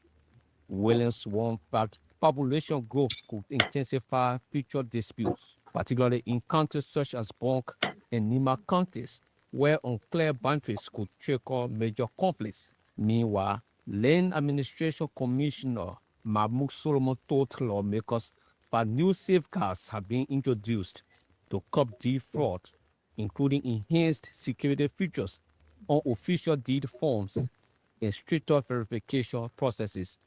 Lawmakers also raised concerns about the long-running Happy Corner land dispute, which officials say is now before the court. Lawmakers have now summoned additional government agencies to provide further clarification, warning that without stronger land governance, Liberia risks turning local land disputes into a national crisis. From Page Africa, this is Emmanuel Willie Conway reporting. Alrighty, thank you, Alex. So let's go back to you now. Was I mute? Let me see what I'm muted or not. No, I'm not. Okay, great. So Alex, you can. Yeah. So let's go back. Let's go. Right. Let's go. Right. He feel that he is outside charge tonight on the show. He feel that he is outside charge tonight on the show. All right. No, I want to go. I want Mr. Wright will come to you, but I want to go to Mr. the Veteran Smith to give us the idea behind the video. He wrote this video out. Let he tell us what he looking for. I think this will also be a good subway for Mr. Wright to come because his boss not here, and he can play that role and in the absence of his boss. But this is from Pay Africa, the lawmaker call civil service and other people to question on land issue. And what I learned from the video, they are giving a warning that if a system not put into place, there will be a civil unrest on land issues. So hearing that warning from them, it's up to the civil service to come up and find. I know they were also there at the hearing too. So, Amos, you can come up. What are the alternatives? to avoid civil unrest. You are hearing that if the land issue not taken into consideration, all they can see is civil unrest. You see, talk about borders, you talk about what's going in Nima, all the different counties, and see what is happening in Maserati, how we got to this, and how we can get out of this. Mr. Amos Wright, take over. Thank you very much, Fred Veteran Smith. But let me make a disclaimer first. I did not feel I was left out. I was left out. Whatever reason it was, you guys can keep it now to yourselves. But I'm comfortable with the way I am. Let's come to the question. I've uh I've kind of play a role in all of these things they are saying. And during the first National Land Conference after the passage of the law, that conference was held in 2022. I served as one of the rapporteurs for that conference. 2 years later, we had a second National Land Conference. I also served as one of the rapporteurs for that second conference. I'm giving the background to say I've played in a position so much that what the people are saying, I'm very much informed about them. It has come. It had come from the last chairperson of the commissioner, the board of commissioner of the Liberia Land Authority, that if nothing is done, if we are not careful, the civil war that we experienced before, that we don't want to experience anymore, might come from the land sector if key attention is not paid. Now, if you look at prevailing circumstances, activities in the land sector right now, those things that were predicted, those things that were said, they are like the horizon is very gloomy. So I appreciate the fact that the lawmakers have started calling the real players of the game. The Liberia Land Authority has the constitutional responsibility on all land matters. Their argument is they do not have the financial strength to do the implementation. This implementation involves national conflict dispute resolution mechanisms. Going to court, we have my first day on this show, I said it here, that going to the customary courts, which are the courts we have at the what? Under the judicial branch, the cases, when they end in right and wrong, they do not guarantee peace. They do not guarantee the real end of the matter. Because the real end of the matter from the end of the court brings pain. People are guilty and people should be evicted from their land. Now, directly to the question of the veteran Smith about what I think can be done, there is an act which is called the National Alternative Dispute Resolution Act that, as far as I know, it is in the hands of the president at the moment reading. It is also at the national legislature at the moment. Many thanks to the United Nations Development Program, UNDP, and the Irish government who are supporting the processes. When people sit down, when human beings sit down, the feedback is coming. The feedback is coming. Alex. All right, so when human beings sit down and talk, hear each other, understand each other, understand the role each person play or the stake each person has, there is a hugely likelihood of a lasting peace that we refer to as win-win. There is a need for the government to hasten the passage of the ADR Act so that that process can take over the conflict resolution in the country, especially in the land sector. The conflicts are many. The conflicts started long time. They were very many, and they are what? Fast increasing in our time. If you check the ADR history, you will come to understand that people who now have court papers to demolish houses or take people from their land, when they sit down with those people who have occupied their land and even forget about the idea of adverse possession, but they sit down and talk in a mediation, in a negotiation, in a conciliation.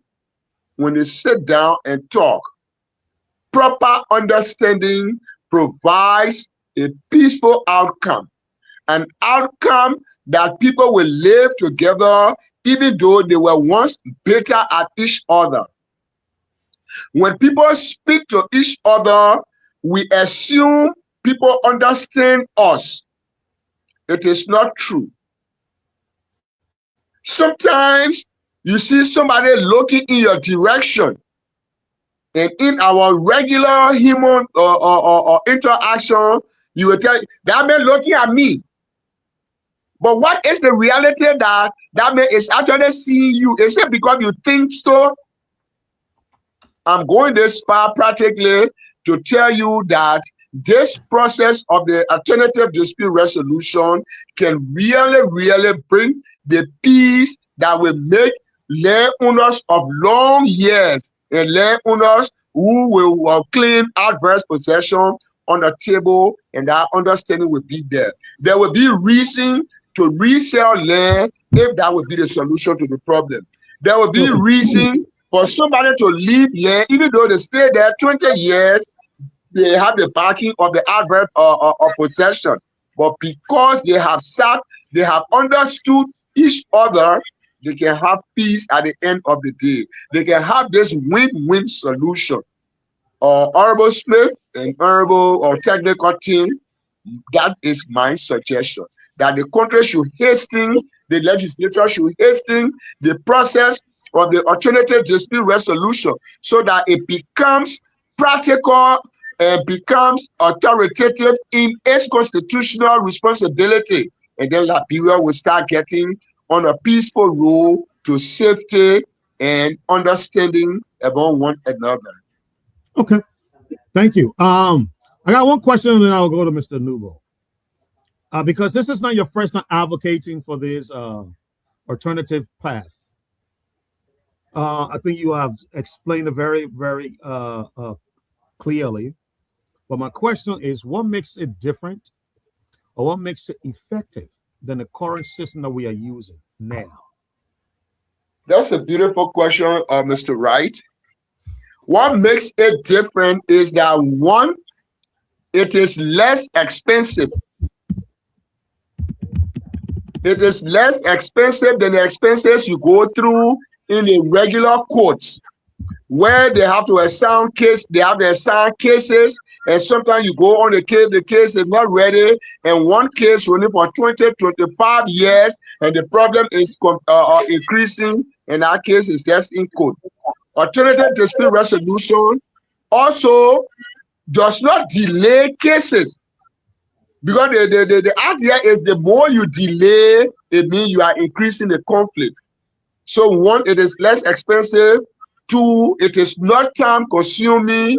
Three, it reunites people.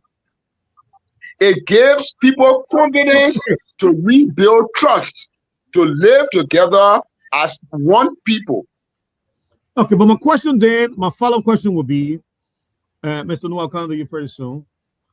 if it is what to say you, if it is truly is what you are explaining to us, then it makes one to wonder why is it that we have not moved to the alternative paths, that you are describing. That's great.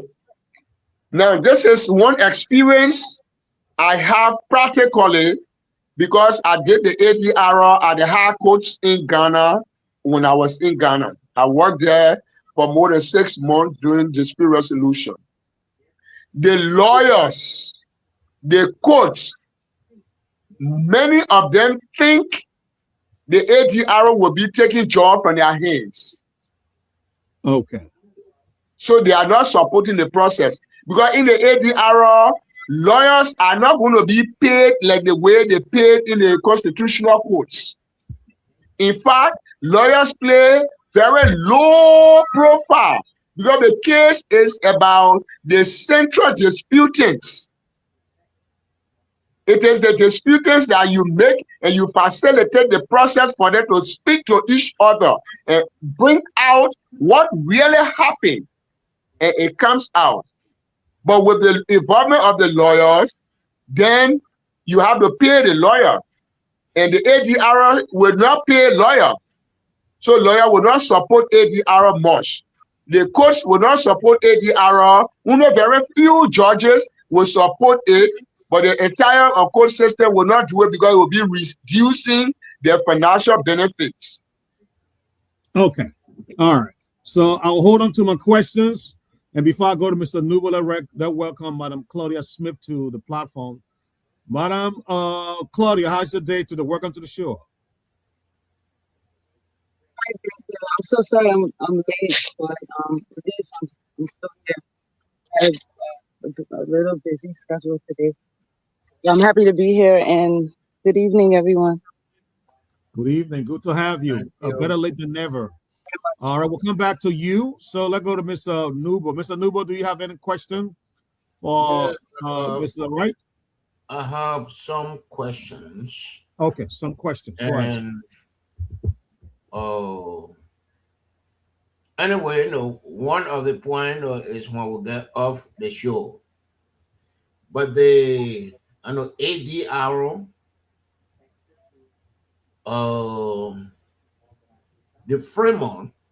the Fremonts, where were they? When they were passing the Land Right Act?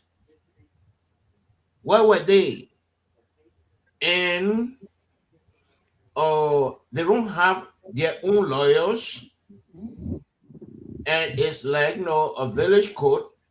They say you run, or actually you run, and you run more. So I apologize for Archie.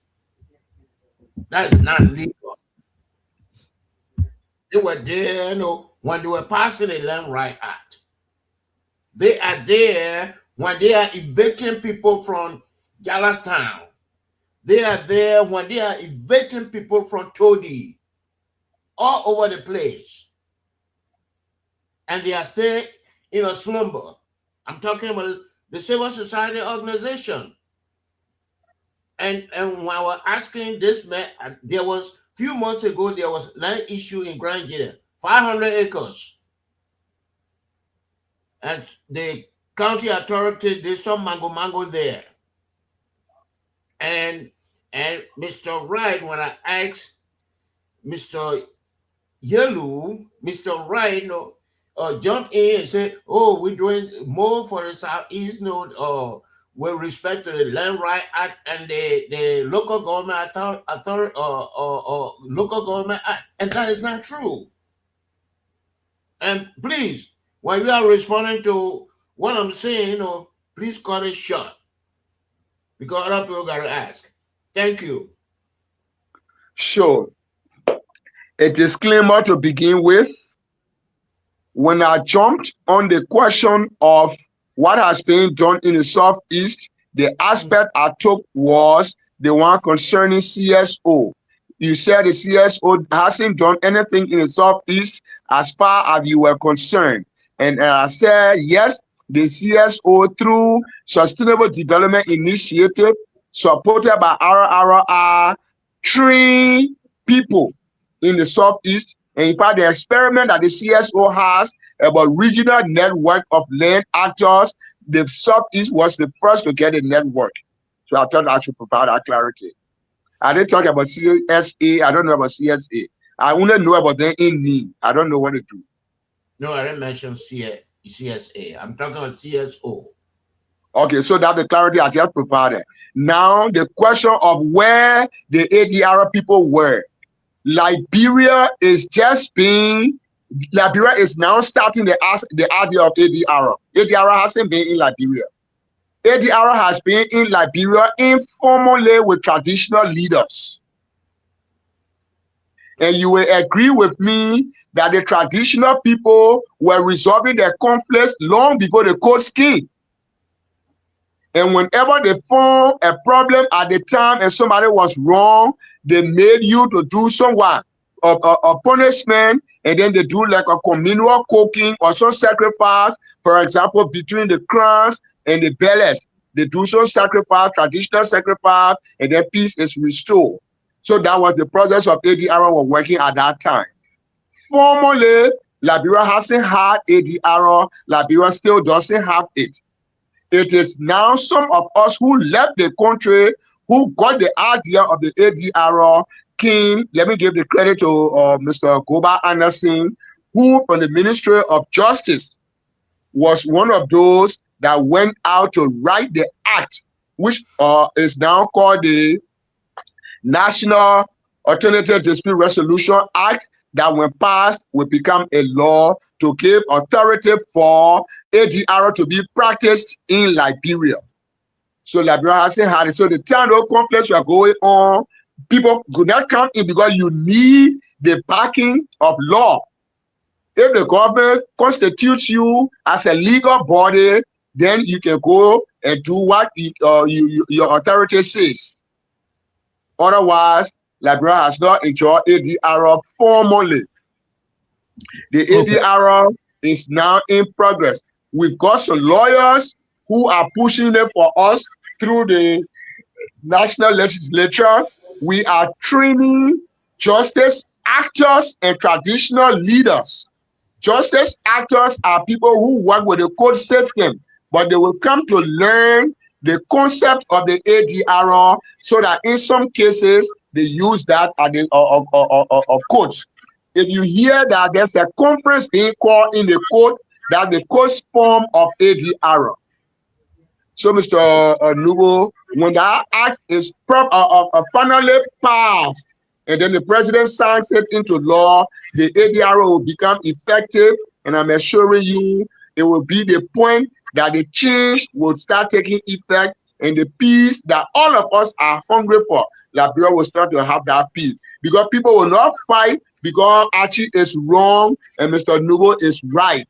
Archie will be right in his sense, Mr. Nubo will be right in his sense, and the two parties together with the ADR team will understand that peace has returned, and then there will be no more conflict in our area. Okay. Thank you. You took a long time to explain the same thing I explained, that this is like a village resolution.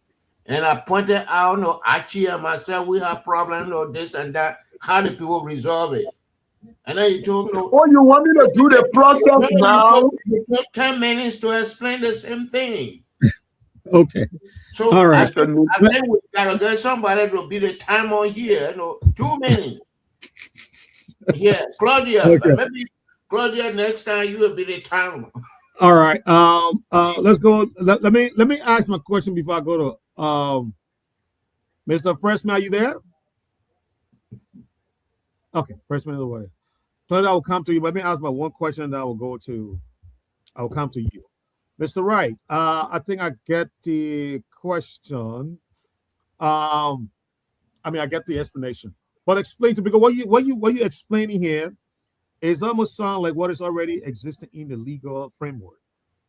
In the legal framework within the courts, they have what they call out of court settlement.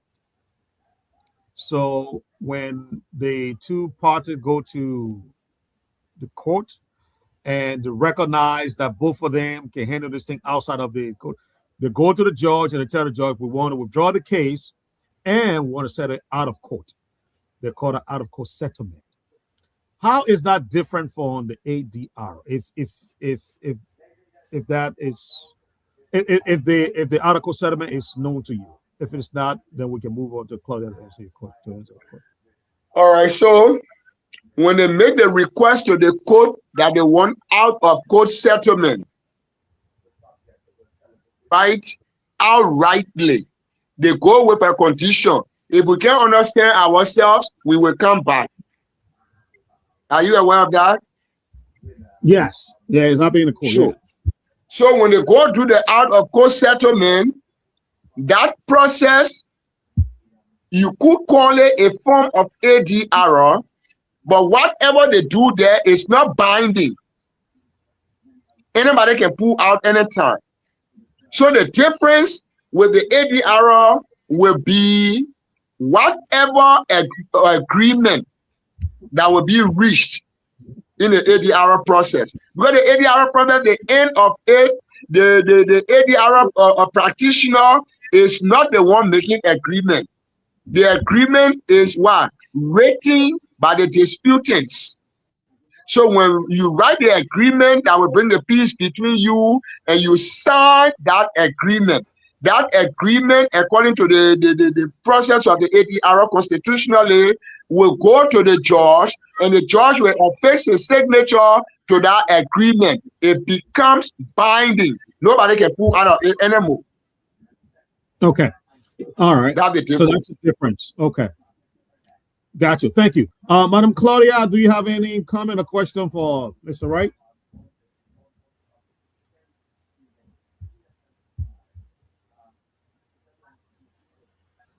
Madam Claudia, are you there?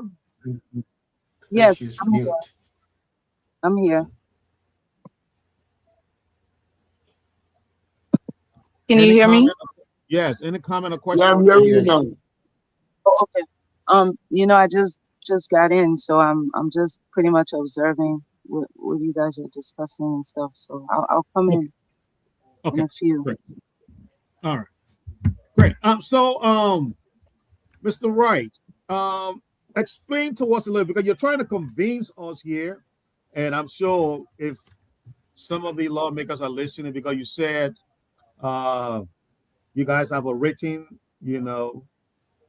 document that is before the legislature. They want this document enacted into law so that the ADR process become a constitutional process that work alongside with the court system. We, like you said, we don't know about this. This is new to Liberia. This is all new. Absolutely. So give us an example where, I know you say you worked in Ghana for some time on the same issue.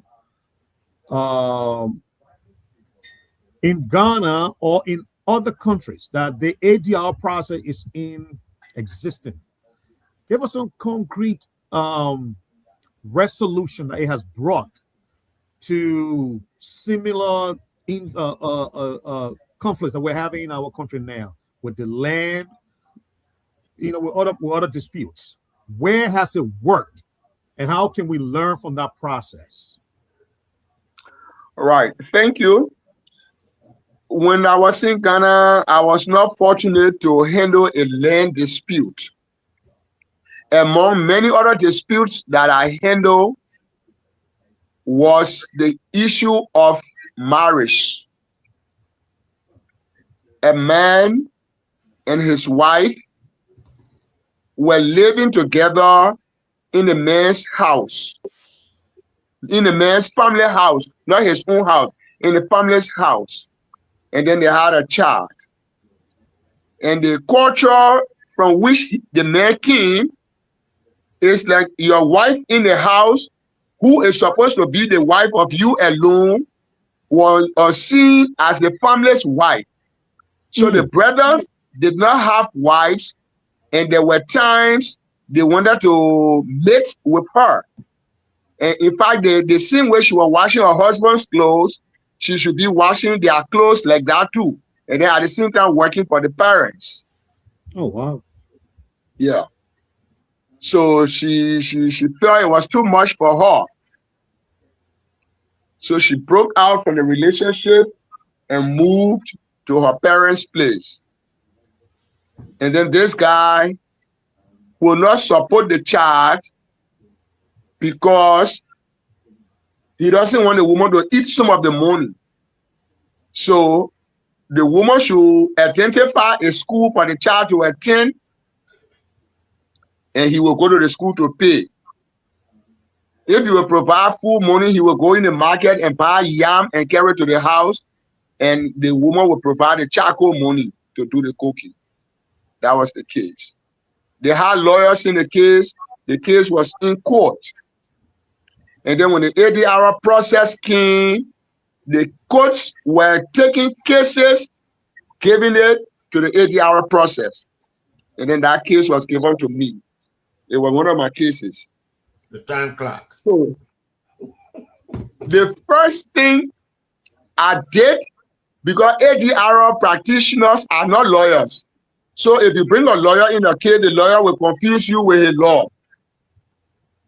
So the first thing I did was to make sure to keep the lawyer out of the process, no witness, and then the woman will explain herself, what is paining her, why she took the decision she took, and then the man will explain himself, and then we ask the real human questions, whether it is nice that you have a woman in your house and your brother wants to sleep with her and you think it is a good idea.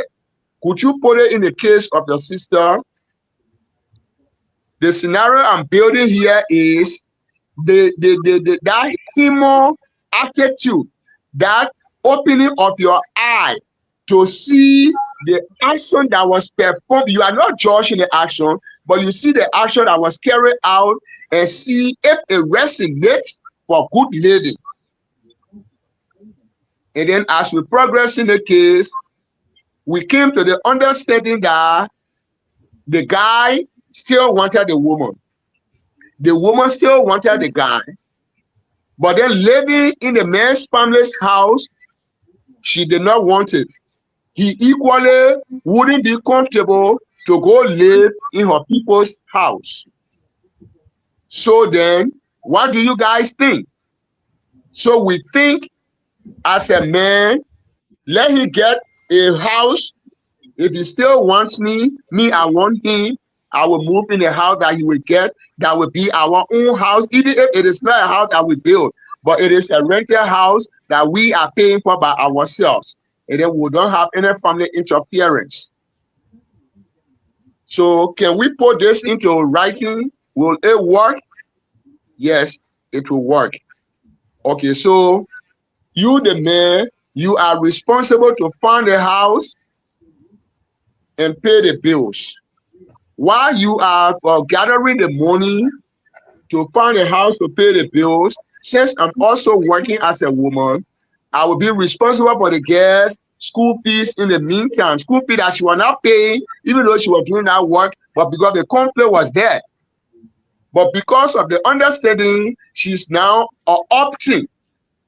Now she's sorry for the man because they see the solution of the problem. So she will what? Take care of the school fee payment, and then he will use his salary to look for a house for them to move in. Can we put this in writing? Are we going to live by it? Yes. Okay. Got sheet of paper. They wrote their agreement as a result of the resolution of this conflict. From today going forward, the husband will do X, Y, Z. The wife will do X, Y, Z. And then understood, put it to paper, the wife signed, the husband signed, carry that agreement to the court, back to the judge. The judge affixes his signature to that document. It becomes a ruling. And all of those things were done in 2 days in a case that lasted 2 years. So that case was a practical proof that they did not have to pay money many times to come to that one ADR. The lawyers were there listening, but they did not talk inside because at that space now, the disputants did not need any lawyers' guidance. It was about understanding what brought the conflict, what the conflict is, and how the conflict can go away. So since the two of them were able to put the conflict away, the conflict went away, they did their thing, and from that moment going up to today's day, they are my family. They used to go on the camp to me because they reunited and their daughter and things were fine with them. That's one ADR there. Wow. That's one hell of a story. And that's one hell of a resolution. And then I'll tell you what, gentlemen and lady, if that process is a keen process, if you have a professional ADR practitioner who will put the lands disputants together to sit down and forget about impression, forget about what people will say, but face the reality, or there's something that is pushing these things to happen the way they are happening. If you identify that thing, you will solve the problem.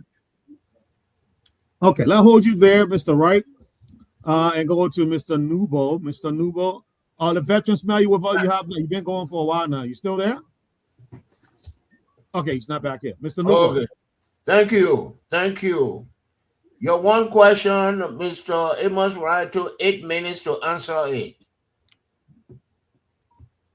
Why is the duration modest to you right now? Instead of No, it matters because we are speaking to audience in Liberia, in Grand GEDEH, and if we do not limit our time, they will not get the best out of it.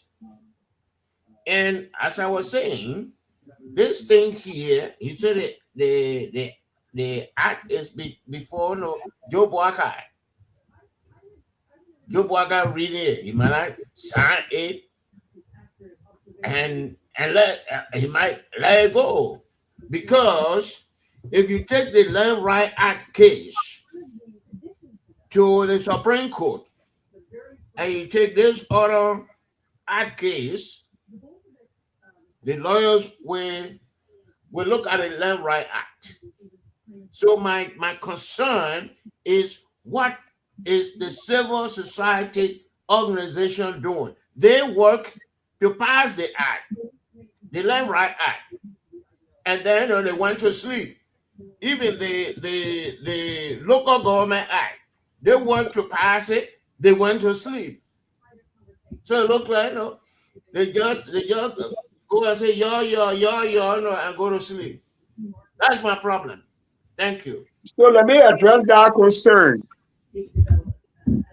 The CSO, after fighting for the passage of the Land Rights Act, did not go to sleep. Otherwise, there wouldn't be the two national land conferences that we have had already. The conferences are intended to know how far the progress of the implementation, the challenges of the implementation, where the implementation is, and how it can go forward. And as a result of the two land conferences, the land authority is now enjoying improved financial, budgetary allocation. The current government is supporting the land authority at the moment.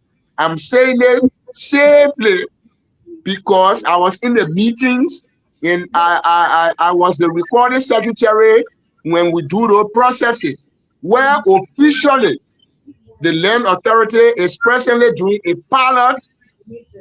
They have done the regulations to guide the implementation. They've done the new guidelines to guide the implementation. That was not done for the past 6 years when the law was passed. It was the land, how they call it, owning land was very slow because the process was very expensive. And because the people, if you don't have CSO supporting organization to go and help the people to identify their land, do boundary harmonization, and do the 6 steps of land ownership, you will not have those things working. The CSO is not sleeping. The CSO is at work. This gone Friday, we had a monitoring and evaluation meeting where we were also looking at in the process where donor or support is fading out. You said gone. The Swedish government is on their way out. I think by the end of April, the Swedish will have no more support in the land sector in Liberia in most of the things. So in the process of that, those were people that were supporting the Liberian Land Authority. What happened? The civil society is meeting on and on and on and on. And I mean, I'm not quoting people. I set in those meetings strategically. All right, let me ask you one question, Mr. Wright. This is I think when Mr. Newman asked that question to your boss while he was here. I think your boss said we do have regional, you guys are divided the country into 5 different regions. Right. You have your county organization, your county heads, and what have you. Give us a report. Give us a report of what is happening in Grand GEDEH, for example. There has been a complaint that civil society organizations or not civil society, but other people there, like for example, the disabled community in Grand GEDEH was captured in the budget, but the money was never given. And people said the money did go to the county, but the money was not passed on. Even civil society organization there, headed by one of our own panelists here, CIO, he even complained that the organization have not received the budget yet. These are, for example, and I want to ask your boss before he left, give us a, I guess I call it tangible. Give us the tangible, the deliverables. Say, this is what the CSO did in Nimba to resolve this issue. The issue came up, we went there, we engaged, and we were able to resolve this issue. I didn't hear that from Mr. Yelu while he was here. And that's where I wanted to go with him. But you're here, so I can ask you this question because you are part of the CSO. Where have you guys to resolve some of the pressing issues affecting the society? Like, for example, thank you, Mr. Wright. Yeah, please go ahead. Now, the CSO, I beg to say, is not a police institution. We identify the problem. Are you guys, that the people is that a cap out? Come again? Is that a cap out? Are you making an excuse? No, I'm saying maybe the language I'm using. You sound like Willie Knuckle, who said public way is not a construction company. Yeah, so I said the CSO is not a police institution like the Liberian National Police. And the point I'm making there is we get the problem from the people, we bring it to the attention of the government, we help the government with ideas in how that problem can be resolved, but we can't force the government to provide a solution. You get the point I'm making? I get a point I'm making. So let me come in now. Let me come in. So no, let me go small. All right, go small.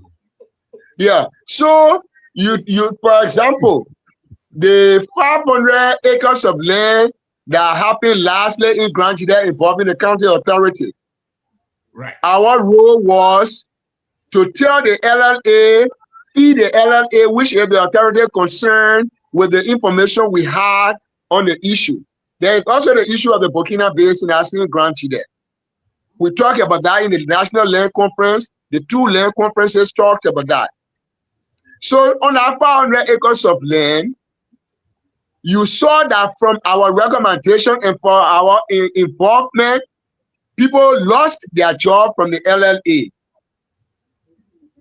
The national government, which is now supposed to come in and use political will to take decisive decisions, like one, the people that were involved, first of all, relieve them of their employment in the county, conduct extensive investigation. When they are found guilty in the investigation, prosecute them, and then let the rest of the people see that when you do these things, this is where you end up. The law takes its course. The county people cry on the national government to change the superintendent who was directly involved. People who were involved with LLA lost their job, they sacked them. But the LLA and the civil society can't sack the superintendent. The civil society can't sack anybody.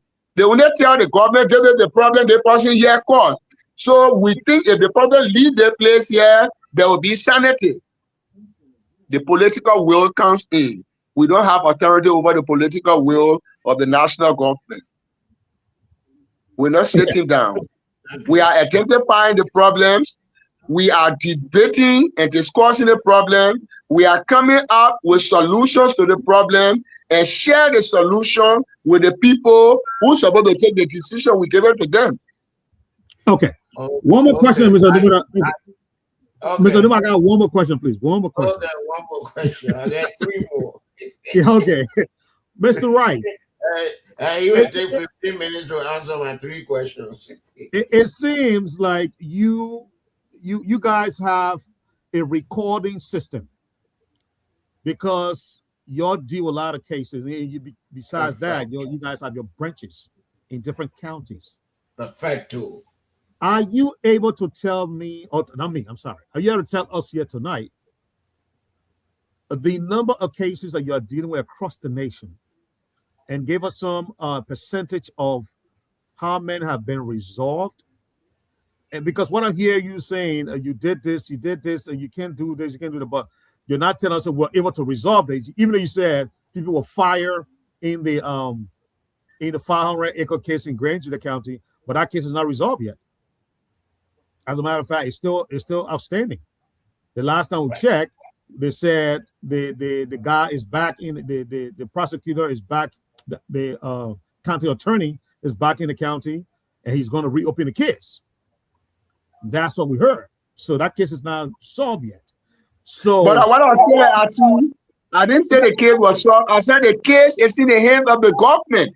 Yeah, but what I'm hearing from you is that, because that's my point here. Let me go straight to the point. Here's my point here. Are you guys here identifying the case? Okay, yes, okay, Mr. Government, we realize that this is happening in Zaytown. The people that complain about booking a biz, they'll drop it or move on. But you don't go by to visit to see whether it has been there's a resolution to that case. This is my point. That's why I'm not hearing that from you, and I never heard that from Mr. Yellow. Now, when using words like resolution, when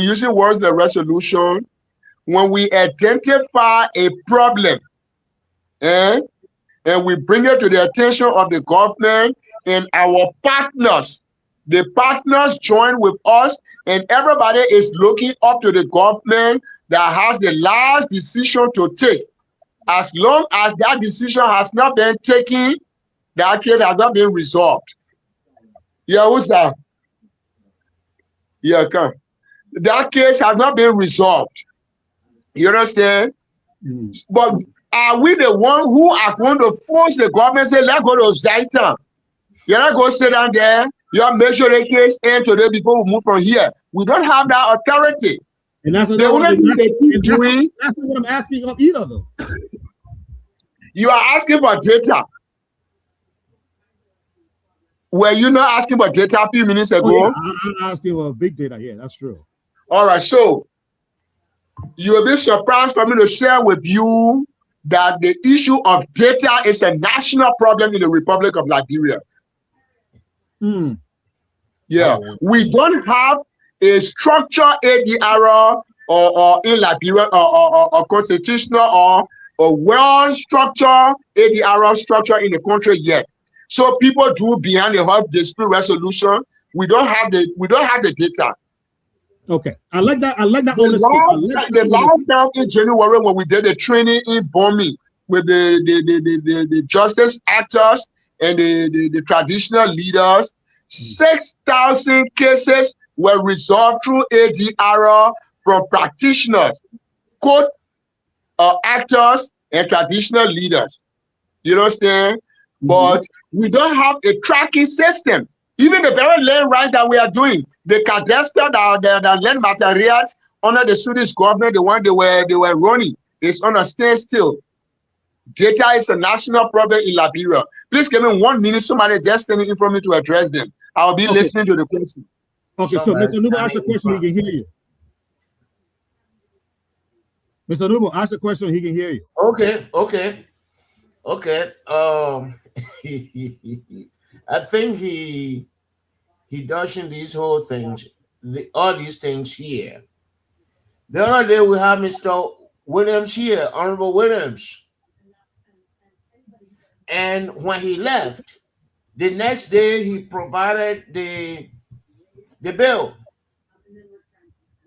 So where is this village bill? Can Mr. Wright provide it by tomorrow? And he said, 500 to 600 cases were resolved, in some area. 6,000. They are all educated people. I want for him to provide the minutes tomorrow.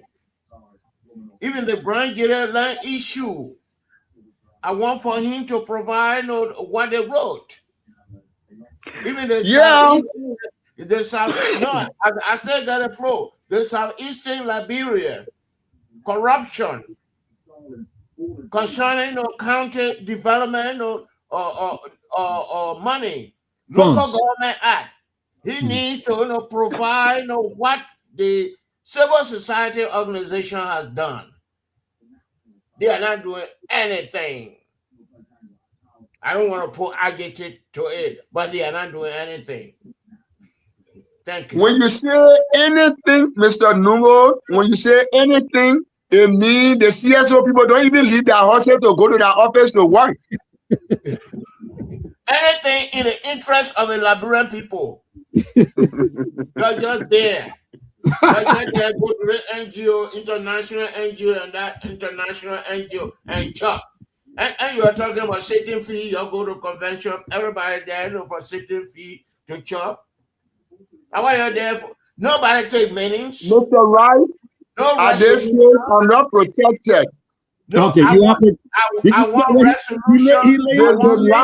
The language is getting strong. Okay. Let me make it stop. I want resolutions and minutes. Okay, there you go. All right, so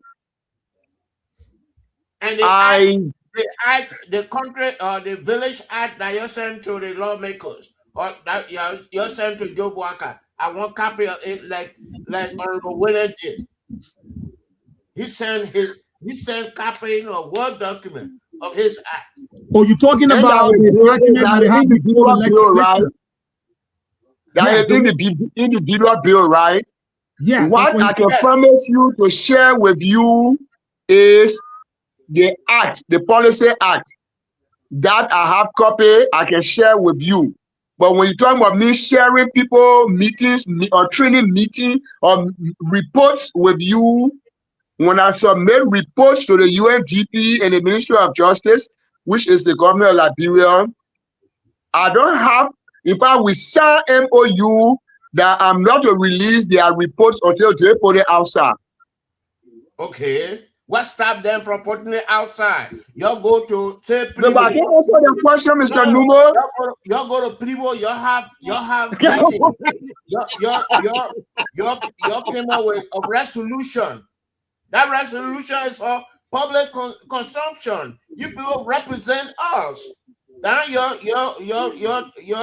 clique. You have not given us the constitutional battle yet. That is public information. You were talking about record. That is record. So you need to start taking record. You're a civil society organization. Okay, so It was not a question or comment. I think that was a comment. Mr. Wright, you answer that? There were personal feelings.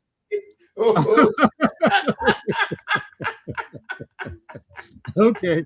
All right. Let's go to Veteran Smith. He's back with us. Veteran Smith. At least he is back. Yeah, I know we have few minutes. I wanted to change the subject, but no, we can't change it. Okay. So let me ask my 2 or 3 questions. Go ahead. You haven't 6 more minutes. Okay, my first question: you have made an inward success in the eastern region. What will it take to make an inward success in the other region of the country? We are working on that. Okay. We are working on that. It depends on donor support. The Liberian government is not supporting the process. Okay. And what will it take? What was the challenges for the eastern region, and what will be the challenges for the other region that you have learned so far dealing with the eastern region? Please correct. All right. Southeastern.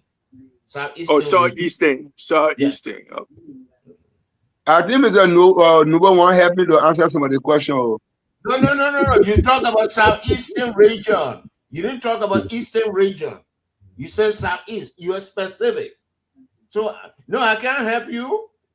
That you entrap yourself. No, so you gotta fight. You gotta fight. I'm not entrapped. I'm not entrapped.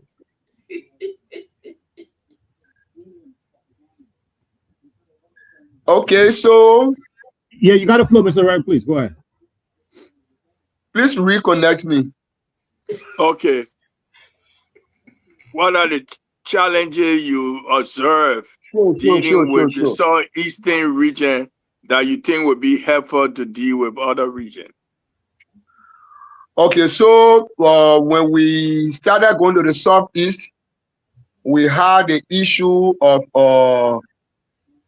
roads. Roads were one of the challenges at the time when we were setting up the network in the southeast. We were using the coastal area, and the roads were very bad. So getting there, we were not getting there on time. To people that we needed to train, some of them were coming at their own time. So sometimes if we went there to spend like 1 week, you will realize we will go beyond 1 week, and going beyond 1 week was a stretch to us. And getting the people, after giving them the training, coming back to train the greater community is another challenge. Because when we train few people, the plan is for the few people to train the greater number of the people in the region. And if we have money to only train trainers, and we don't have money to facilitate trainers to train the rest of the people, then the training gets choked. Then it can be used. It will sit in the people. And when it sits in the people, they're not using it, then soon it was useless doing our training. Those are some of the things we learned from there. So moving to other regions, we want to ensure that when you go, you spend the time that the project calls for, and you work overtime, and you make sure to secure funding so that when you leave, the process will continue behind you. You make the communities to take ownership of the process because they live in it and they are there. So whether you are there or not, they can still use the training that you left there with them. Okay, we got 2 meetings to go. So let's use that while to do our closing come. How did I become a guest here this evening? We'll come to that. You made yourself guest. You We'll say, come to we that. left you out. You know who made you the No. guest? That was Mr. No. Smith. He put you in the hot seat before he left. Yeah, definitely. My own Mr. Smith. And then he was supported by Mr. Nuno. No. Let me help you with that. Let me close my closing comment. I will help you while you perform yourself. Okay. The guest you provided a guest, and the guest had technical problem. So my way of solving, not to delay the problem, we gave you the option when the guests go through technical problem, you talk about other thing about saying you know more information. So I made you that type of person so the airtime cannot be wasted. That's where you couldn't ask your question because your boss had technical problem with the equipment. That's what happened. So we didn't overlook you. So we couldn't do the flow, how we tell people, ask your 2 questions. We couldn't do it. Then you had the opportunity to introduce your boss. So you had a lot of benefit today on the show, I bet to differ, that normally you do. I know, right?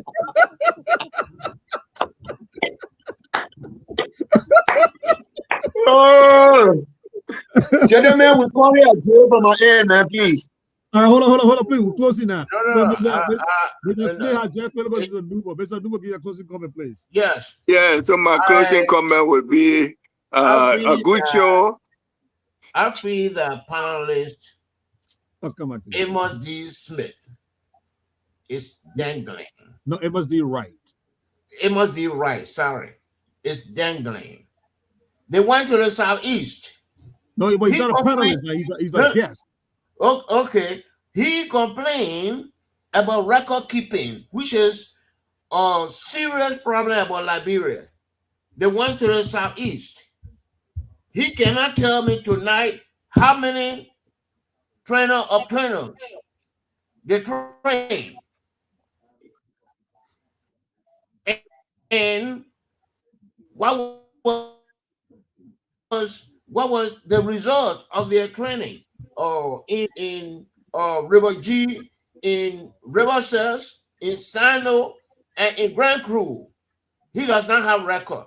And then he's still blaming Liberian of not documenting and everything. So, I think he has to go on a drawing board.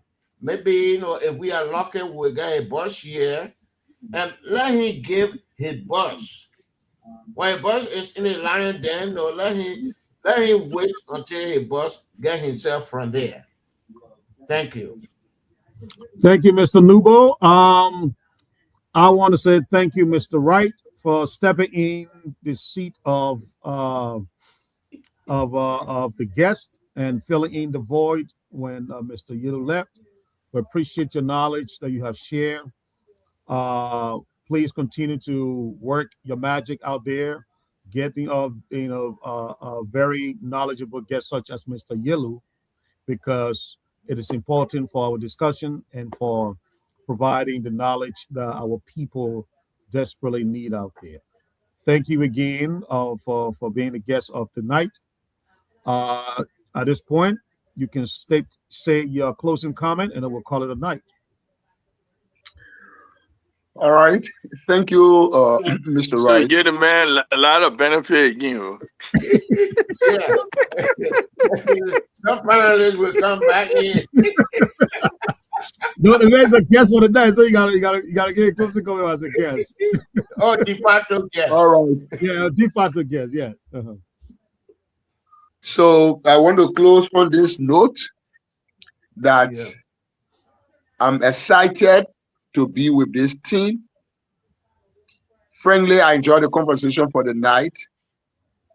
The fact that we trust each other, we share in our learning, we share in our disagreements, and we have that maximum respect even in our joking, and we're careful how we talk to each other. I like the role I played or I was made to play, but I think it was a very good learning experience this evening. Yeah. And Whenever the opportunity obtains, I will continue to do so because I have come to see myself in the ownership of this platform. I see myself in the ownership of the platform. I kind of see where the platform is heading in terms of information sharing with the greater Liberian community.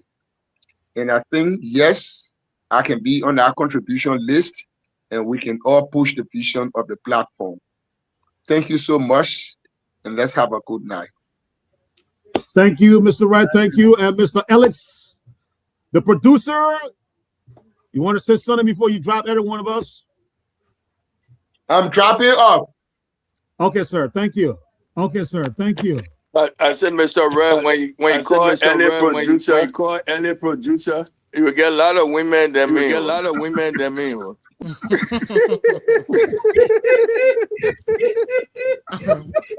But yeah, America in Liberia, so difference is there. They have already started calling him on his phone.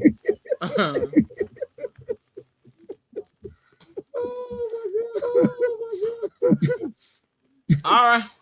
I just want to say thanks to every one of you. I will hope to be back here tomorrow. All right, Alex. All right. Good night. Good night. Good night. All right, fellas. See ya. Good night. Good night. Oh, y'all still want to hang out? Y'all still want to hang out when Alex goes? Nobody saying good night. Nobody saying good night. Yeah, Alex can go no. Yeah, Alex can go no. Let plan for Saturday. Let plan for Saturday. Now we'll have to do it off because we'll still be on live. Now we'll have to do it off because we'll still be on live. Okay. Yeah. Okay. Yeah. You're muted, sir. You're muted. We can't hear you. I said want to play the last audio. No audio. No more audio. No more. Well, then, okay. One of the partners is congratulating us for the show. Okay. One of the partners is congratulating us for the show. Alex, mute yourself. I should leave the live or just any. No, I'm saying. So hold on. Let me use the live. Yeah. I said, so who congratulated her? Who congratulated her? Veteran. Did y'all hear me? Yeah. Yeah, I said one of the viewers congratulating us for the show, for the beautiful show. Oh, is it a male or female? I just want to know. That's a male. You don't want to.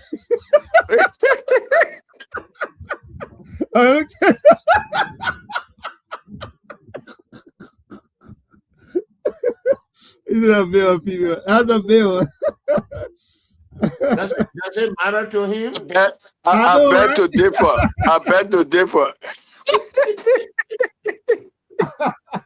You see how Alex's face is. He is frowning his face because you asked that question. Oh. Alex said he's on the ground. So wait.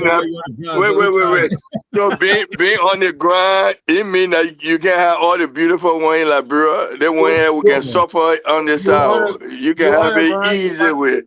When you are on the ground, you find my chief. Oh yeah. Yeah. Wait, Alice, here they will answer, what have you done for me lately? If you can't answer that question, you're in trouble.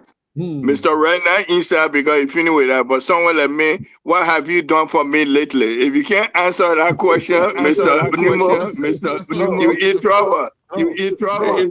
Call Alex. Alex, please mute yourself. A caller call, you will not answer, I will not answer, and Archie will not answer. And that Alex the boss, he will put a caller on the phone. and if that a caller affiliating with you, Alex will answer, and Alex will cut it off and say, oh mistake, Yeah, the line is by. So, Mr. Newmo, people can be asking for the veteran, and Ellis will not tell me. No, I was gonna call you. Even though excuse me, the line is I'm blocked. not saying that, but you gotta make yourself boss more than Alex. Then you will get all the complaints. I know, right? I mean, I gotta leave though. I gotta go. Okay. So tomorrow. Tomorrow, guys. Good night. All right. Bye-bye. All right, bye. Hello, Ellen, you want to go? You